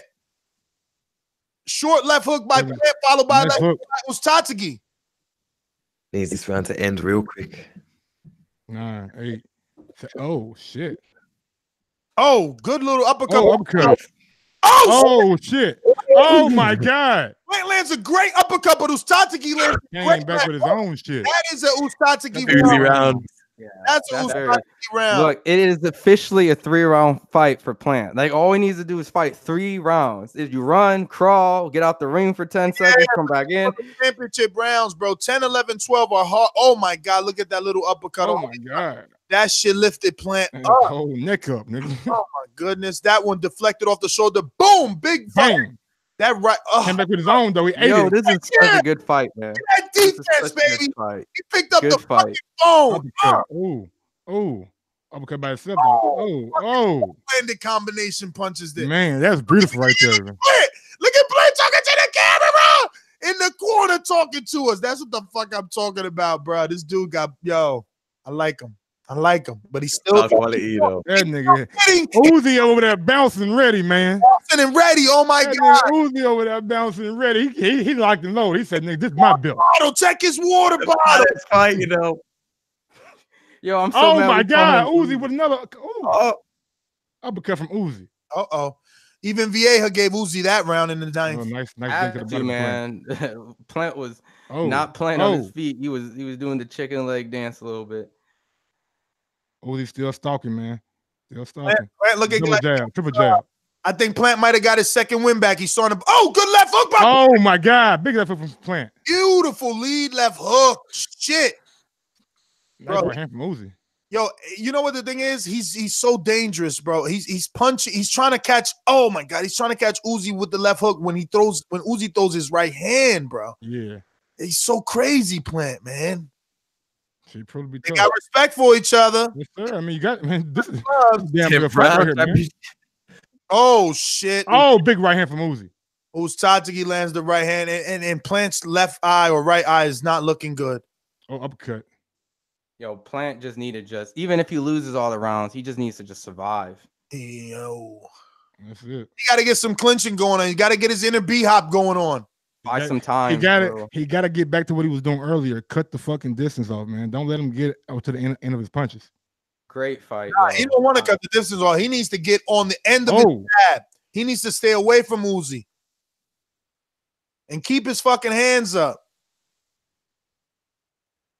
Nice. The right hand there, blood on the glove of Uzi. Oh. You kind of feel like a little Medrick Taylor Chavez going on right now, man, because these are going to be some brutal ass rounds to get through for Plant. These nice uppercut from Uzi. Telling hard shots. Well, this is only the 10th. There's still 2 more of these got to go. We got a minute left. 3. Exactly. 2, 1. A minute official. Easy ain't even letting him clinch. Because Medrick, I think there was like an 8th or 10th round that they had a great. Oh, brother, 7 minutes to go for Plant. Oh, that I did not look good. World champion. He's got to dig deep and give us a little more in these last 7 minutes. You know, I mean, you know what? He could float though. Ron, you said it right. He could float. Definitely can float. He should just be defensively sound for these last, 6.5 minutes. He definitely done enough to. He's got to get out of this pocket. Oh, nice uppercut. His pocket. Oh, nice. Oh, he's picking him off right now. He is picking him off with the double uppercuts in the shit. But it's dangerous. It's dangerous. Yeah, it's dangerous, but this shit's scoring. He tried to clinch there. He hit him with a good body shot. this is a close round Uzi right has here, man. so much energy, man, and that's where you I just wonder if feel. he has a rematch clause. I don't know. I wonder. It might, He has this so fight might much demand it. I energy. mean, it's a damn good Not fight. usually for a vacant bout. Oh, no, this is This ain't not This ain't bacon. bacon. Not vacant. He's the champion. Was he mandatory? Yeah, it was his champ. It was his time. Yeah. Uzcategui became the interim. Damn. But DeGale Oh, vacated. damn. That right hand was serious. Ooh, here we go, man. Yo, Mike. Oh, here we go. Someone said send them your affiliate code to Mike is gone. Do what now? You got an affiliate to 5 Dimes? No, I don't think so. Do I? I don't know. Somebody was like, yo, tell Mike send me his affiliate so I can sign up to 5 Dimes through his name. I'm like, which way did he go? That was Amazon, y'all. I ain't shit. We need to get something with 5 Dimes or FanDuel. Man, FanDuel never even hit us back. If you're watching this on YouTube, don't forget to hit the thumbs up button. It helps with the visibility of the show. As you can see, we're in the 11th round of the Jose Uzcategui show, and we've turned our flagship show into a live fight chat, mixed in with the live with the flagship show content as well. We're in the 11th round. We're at the 250 mark, 49. 48. Oh, nice. Uzcategui and Keller Plant exchange in a very entertaining fight for the IBF Championship super middleweight of the world. David Benavidez in the crowd looking on. He wants all the action with both men. And, he was the WBC interim or emeritus. I wonder when we see the young David Benavidez in there. And how would Plant face up to a Benavidez who throws and lets his hands go, is perceived as the puncher as well? I think he's supposed to be on the Earl Spence card. This is Medrick Taylor Chavez right here. Medrick Taylor was winning the whole fight. All he had to do was survive. He's getting beat up in these later rounds. Yo, Caleb Plant, if you can do these 2 rounds, man. I don't see Uzcategui stopping him though. He hasn't landed anything. 90 seconds. That's gotten me to that point. I got that going at it over on the ropes. Was it not okay? I see turns him around. But Plant shows so much good defense, even in this state. So great defense. Yes. I see even if Plant goes down, he'll be able to get up, I think. He's got that will look in his eyes. You know, he is looking worn, but he's surviving. He's doing what he needs to do. It's up to Uzcategui. 60 seconds. Listen, Uzcategui looks super fresh. He's got to let his hands go more. That's the problem. Nice hook from Uzcategui. He should focus on the body. He tripled the left hook there. He tripled it. He's got to focus on his body, man. You know, he's swinging his punches so wild. It's not wild, but wide. You know, see? Look at that. Fucking dipper, this motherfucker. Come on, man. He needs to get a little more compact and focus on the body. Plant is obviously, starting to slow down. Focus on the body. Stop headhunting. And Plant needs to use the jab and use his legs. Keep his hands up. And do that. Clinch as much as possible until. Yeah, man. Like Ron said, man. Just make he looks spent. I hate clinching, but listen, I'm not the one fighting for a world title. Right. Do what you got to do to win. I mean, hey, he started great, dropped his ass twice. We didn't expect that. Look, he did his part. Now he needs to win. Exactly. He got at this point. Just hold on. Brother, That's right hand from Uzcategui. This dude is trying to do 4 punch combinations versus a puncher. He's bugging, man. He's got the fight won. He needs to get the fuck out. Jab. Yeah, he jabbed, but Uzcategui landed 2 jabs. Yeah, right back to him. Body on the inside. Yo, I wonder how Twitter has this shit looking, man. You already know. This is a great fight. I think it's the exact same way. I mean, we got plenty of people in the chat calling it the same way. We got Viejas calling his card the same way. Everyone is there. I mean, you guys, only you guys gave him 1 round. No, Viejas no. A lot of people gave more than 1 round. Everyone at this point, everyone has Plant up. I don't have anyone. If you have Uzcategui up, that's the problem. I still gave Plant that 11th round. Like, I'm not seeing Uzcategui stealing rounds here. You gave him the 11th? Yeah, I did. You can make a case because Plant is holding. Oh, you gave him the 10th? Yep. Yeah, I gave him the 10th. It doesn't matter at this point. I have my scorecard. Plant just needs to win by just making a distance. As long as Yeah, as long as he on the lines real quick, guys. If even Uzi drops him, he's still Mark. gonna win. What's up, Yo, brother? you How know you got the biggest this? question? Man, I got Plant winning. I got Plant winning. He's up. I only gave Uzcategui. I did give Uzcategui the first. I think it was a close round, but he did get pulled 2 out of those last 3 rounds here. But my question is, why isn't Jack Reese refereeing? There's some weird little nuanced dances that's going on here where the ref is like letting them kind of just kind of meander in the middle, and he's not breaking them. He's getting instructions from like 10 feet away, and I think it's messed up the flow of the fight so far. Man, I saw Jack Reese on earlier fights. But y'all see like this inside of these little dances, like it's changing the outcome of the fight a little bit. I mean, it's working a bit, but I don't know what Uzcategui's doing, and I don't know what the referee's doing as far as like that. Uzcategui ain't doing enough, homeboy. Uzcategui ain't doing enough. Nothing. He's not jabbing. He He's can't just- cry a bitch. He's just following. jabbing. Oh He- shit! He landed a big left hook. He landed a big left hook. Yeah, a little bit. I did a little bit. All right, I clicked back in after the fight. I'm still on the hold. 208, 207, 206. Who don't want to win, bro? At least Plant helped me clean all my little bets up. I'm gonna scrape all my little money. I don't think the fight is really that sloppy that he's saying. Who's sloppy? Huh? No, I'm talking about the reffing and stuff. I don't think it's. Yeah, me either. They letting them fight. They letting them. Yeah, I don't see how. There's a couple of holds here and there, but he goes and splits it. Bro, Uzcategui hit. Then he does that. He was accurate. He mad. He can't catch him. Plant popping him. He pop shotting and dipping out. This is what he should have been doing for the fucking 10 through 12.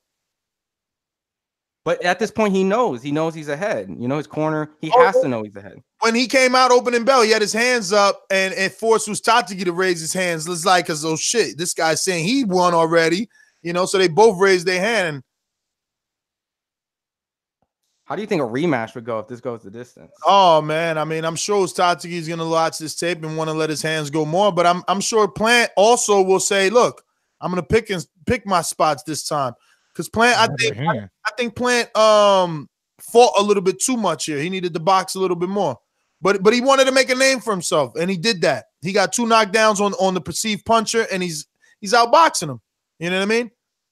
There's a lot of mistakes from Uzcategui, and I definitely feel like fundamentally, look at him. He's not the greatest. Like, look where his hands are at. I mean, he's effective, but he's not the greatest technically.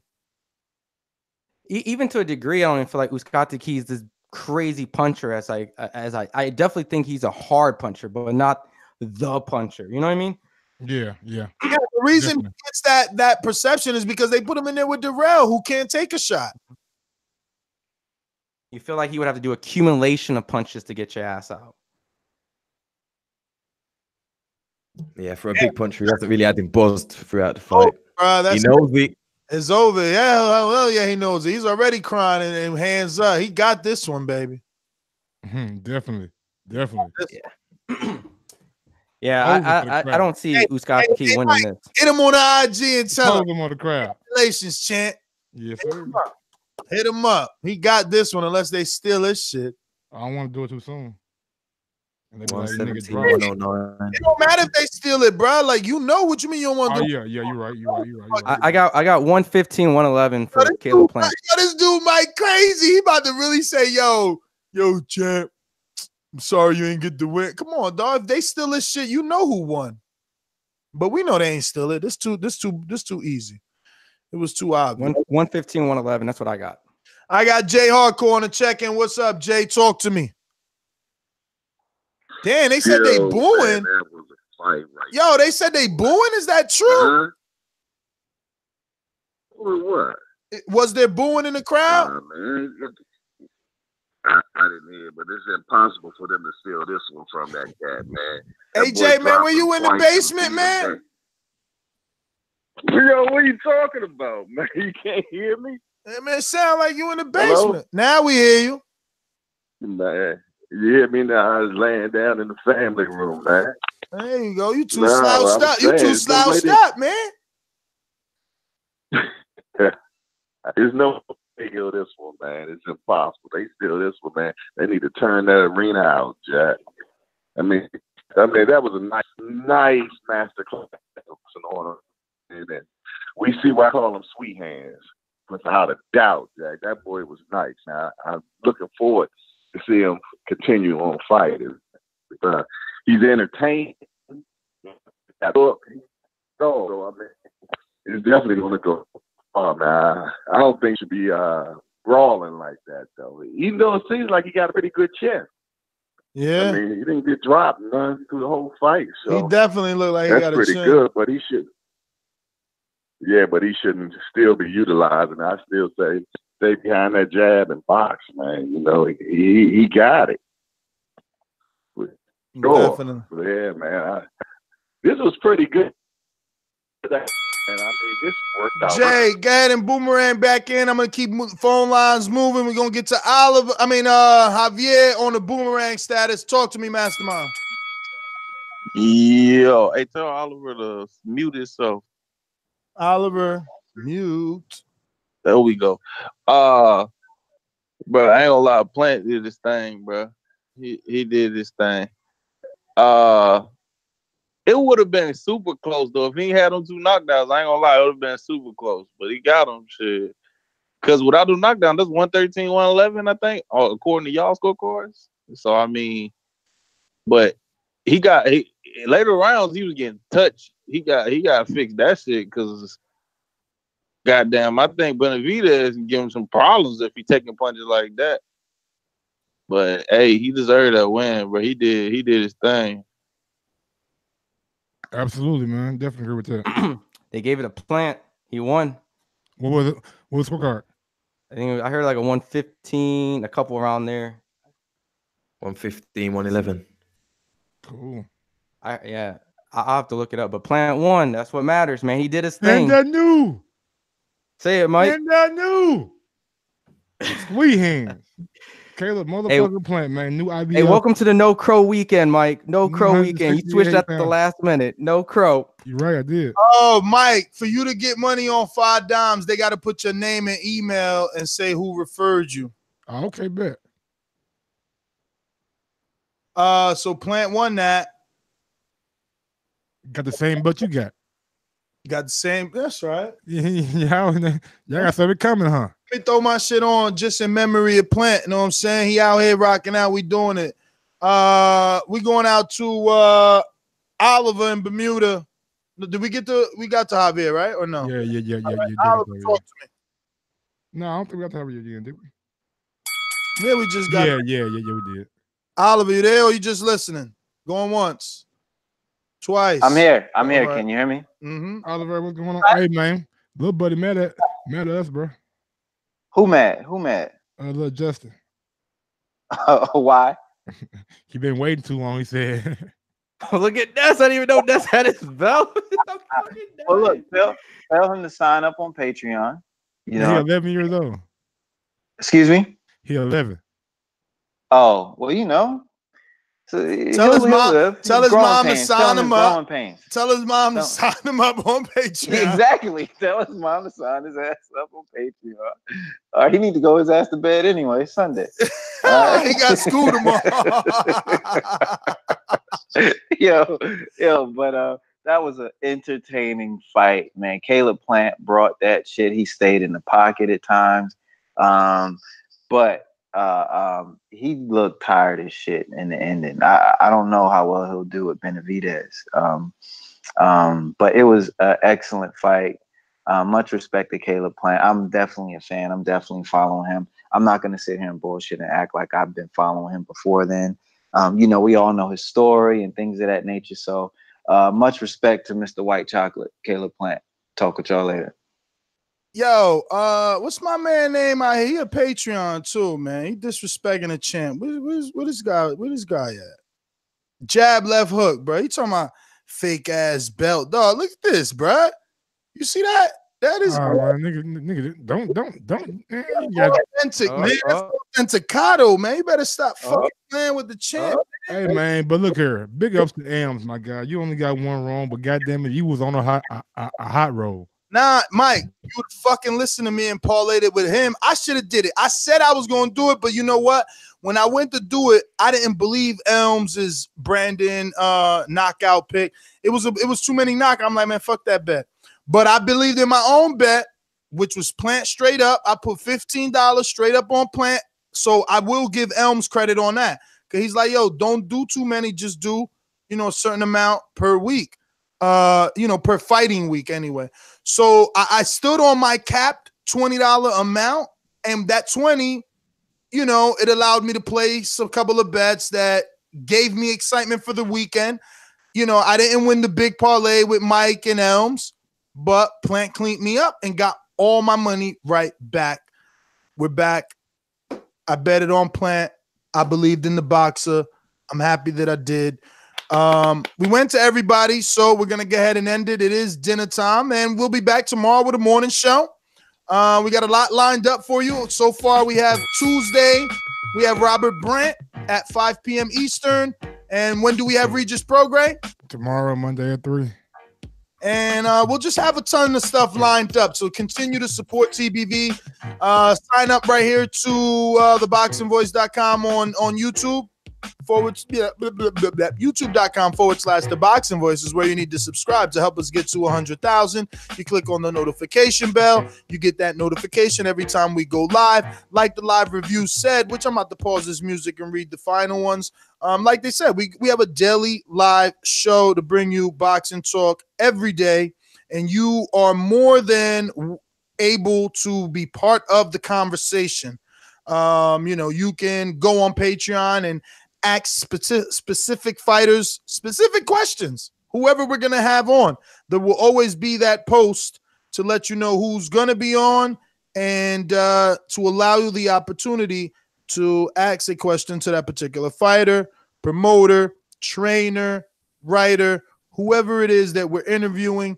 Mike, while I look for these reviews, which I actually just found, I was going to just tell you to remind them, what do we do on Wednesdays, which is Prospect Wednesdays on Wednesday. I think we're going to have Joey Spencer, if he allows us, to do his victory lap this Wednesday. It would be great. So we have a review coming from Matt Loves Life. Shout out to you, Matt, because I love life as well. And his title is TBV is the best boxing channel. It's a 5-star review. It's from the USA. And he says, if y'all want some boxing interviews without bias, even if Mike Gross is a fanboy of Crawford or Ness is a Wilder fanboy, they still ask the questions that people want to know. Shout out in all caps to the Boxing Voice. P.S. Stop shoplifting. Comment, like, subscribe, join Patreon. After I buy my house this year, I'll subscribe. Ness, Laugh Out Loud 7, who's already a Patreon. So I guess he bought his house. Congratulations. The next one comes from DBX Leeds from the UK. Shout out to the fucking UK. That's what I'm talking about. Show your love for TBV. New York got the formula. UK got the formula. The title is Great Content, comes from the UK, 5-star review, and he says, contrary to the haters of the biased views, I actually appreciate them. Anything different would mean that the panelists are not being themselves, and I believe that they are. I don't agree with them all the time, but that's human nature. Great interviews with top fighters, prospects, managers, and promoters. Very humorous show, and they work extremely hard. Keep it up, TBV. Big support from the UK. Now to this day. That's what I'm talking about right to this day. I'm talking about that good old-fashioned, genuine love. You know what I mean? Appreciation for the hard work that we're doing here. That's all we ask, man. All we ask is you drop your 5-star reviews. That's absolutely free. It costs you nothing. Drop that 5-star review. Show some love to Anthony. Nobody else ain't got the balls Anthony got. Yeah. Look where he's at. Where he's at. So I'm saying, trust me, it's early days, man. When you gotta settle in, I can't come out all guns blazing we all know first few times. Ness, we all know though. Once AJ lose, these motherfuckers gonna start disappearing and shit. We know how we know how to go. Anthony, are you tough enough? Yo, I'm tough enough. You'll see. This is what I'm saying. I'm looking forward to it. We'll see. We'll go together. Look, but right trust now, me, you will. Right now, it's Uzcategui and Plant Show. But once you get to them UK topics, and when they talk about your boy Ness coming at you about your boy, are you ready for that? Because this is Euro bum, wait. UK bum. That's what I'm saying. Trust me, I'm ready for that. Like I am ready for that. You know how many times I've sat there thinking how much I want to talk to Ness. From Bama Bo in the building. What he bet? Who he bet on? He bet on Plant. Yeah, good game, Julio. Plant is a great champion for the city of Nashville. Hashtag in the new. Yo, but Bo, you only took home 150 for that, man. You should have put that other 100 in. You'd have got that whole thing. Julio, you get $100 back. Obviously, with the PayPal fees, you know, I'll send you screenshots. You guys getting me raising my taxes at the end of the year, Ron. These guys sending me all this fucking money. I know, man. Hold their bets and shit. Government shut down.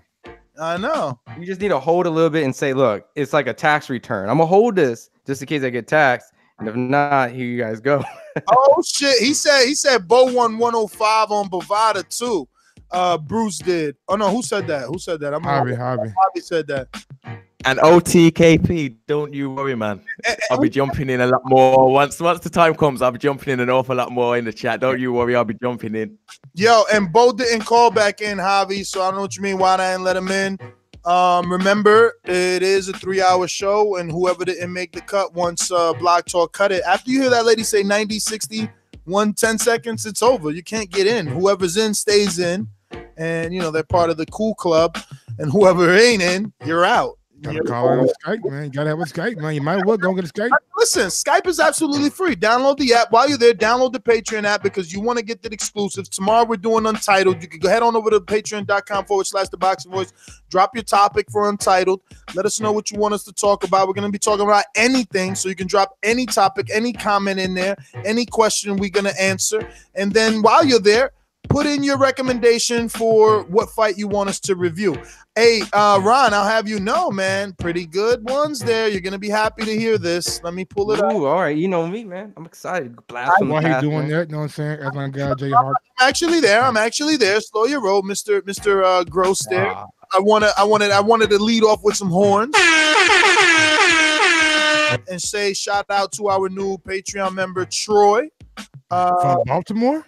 Oh, Troy from Baltimore. Yo. And now that he's a patron, he went in and he put his own suggestion for what fight we should watch. And it's the reason that I am talking to Ron, because he says Simon Brown versus Terry Norris won. Wow, that is Ness. You're gonna dread it because of the quality, but yes, let's do it.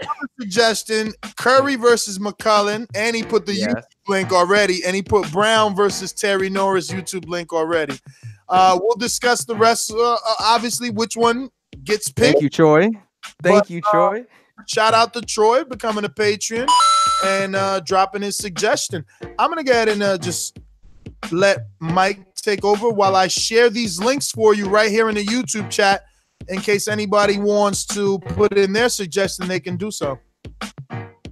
As Jay Hardcore always say, man, no shoplifting. If you want to help and support the channel, like, subscribe, and share our videos and our content.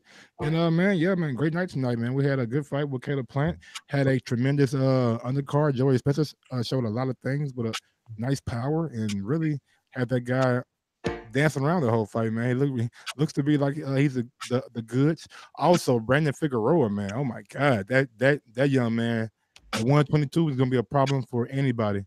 But yeah, follow me on IG at Gross1911 or on Twitter at Gross2312. And go over to Patreon and sign up.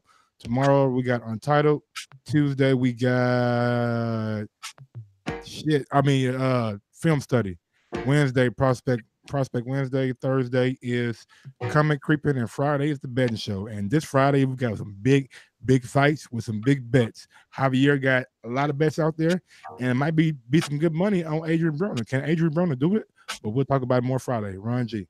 Yo, you can follow me at Ron G FIQ. Appreciate it. Mike Hot Sauce Gross. Look, tremendous job from Caleb Plant. He definitely showed a heart of a champion. You can now say he hasn't fought anybody. He's the new IBF champion. So congratulations to him, as well as Joey Spencer. You know, when you get a guy who's coming in, is always going into the prospect game. So hopefully we can see more of him. But I do like what I see because he's definitely going to be someone special. Everyone's keeping an eye out on him. He's getting tons of co-main events, and he has more sponsors on his pants than he has fights. So hopefully we can get more of those telling fights to see how great he is in the future, as well as Brandon Figueroa climbing up, doing a great job. Also, Guillermo Rigondeaux, congratulations to Devin Haney over the weekends and everyone else who's won.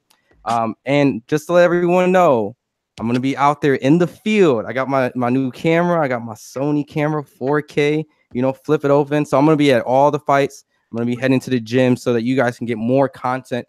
Appreciate you guys coming in and supporting us as well. So I may not be on a lot coming up because I'm moving Wednesday. But until then, please come in every day, support the show, support everyone. And I'm going to pass it to Ant, man. What's up? Well, for me, what a great night. Caleb Plant, I'm glad he did it after seeing all his story, and even after the fight when he spoke about his daughter. I think he deserved it, and his heart came through. His skills, I'm impressed.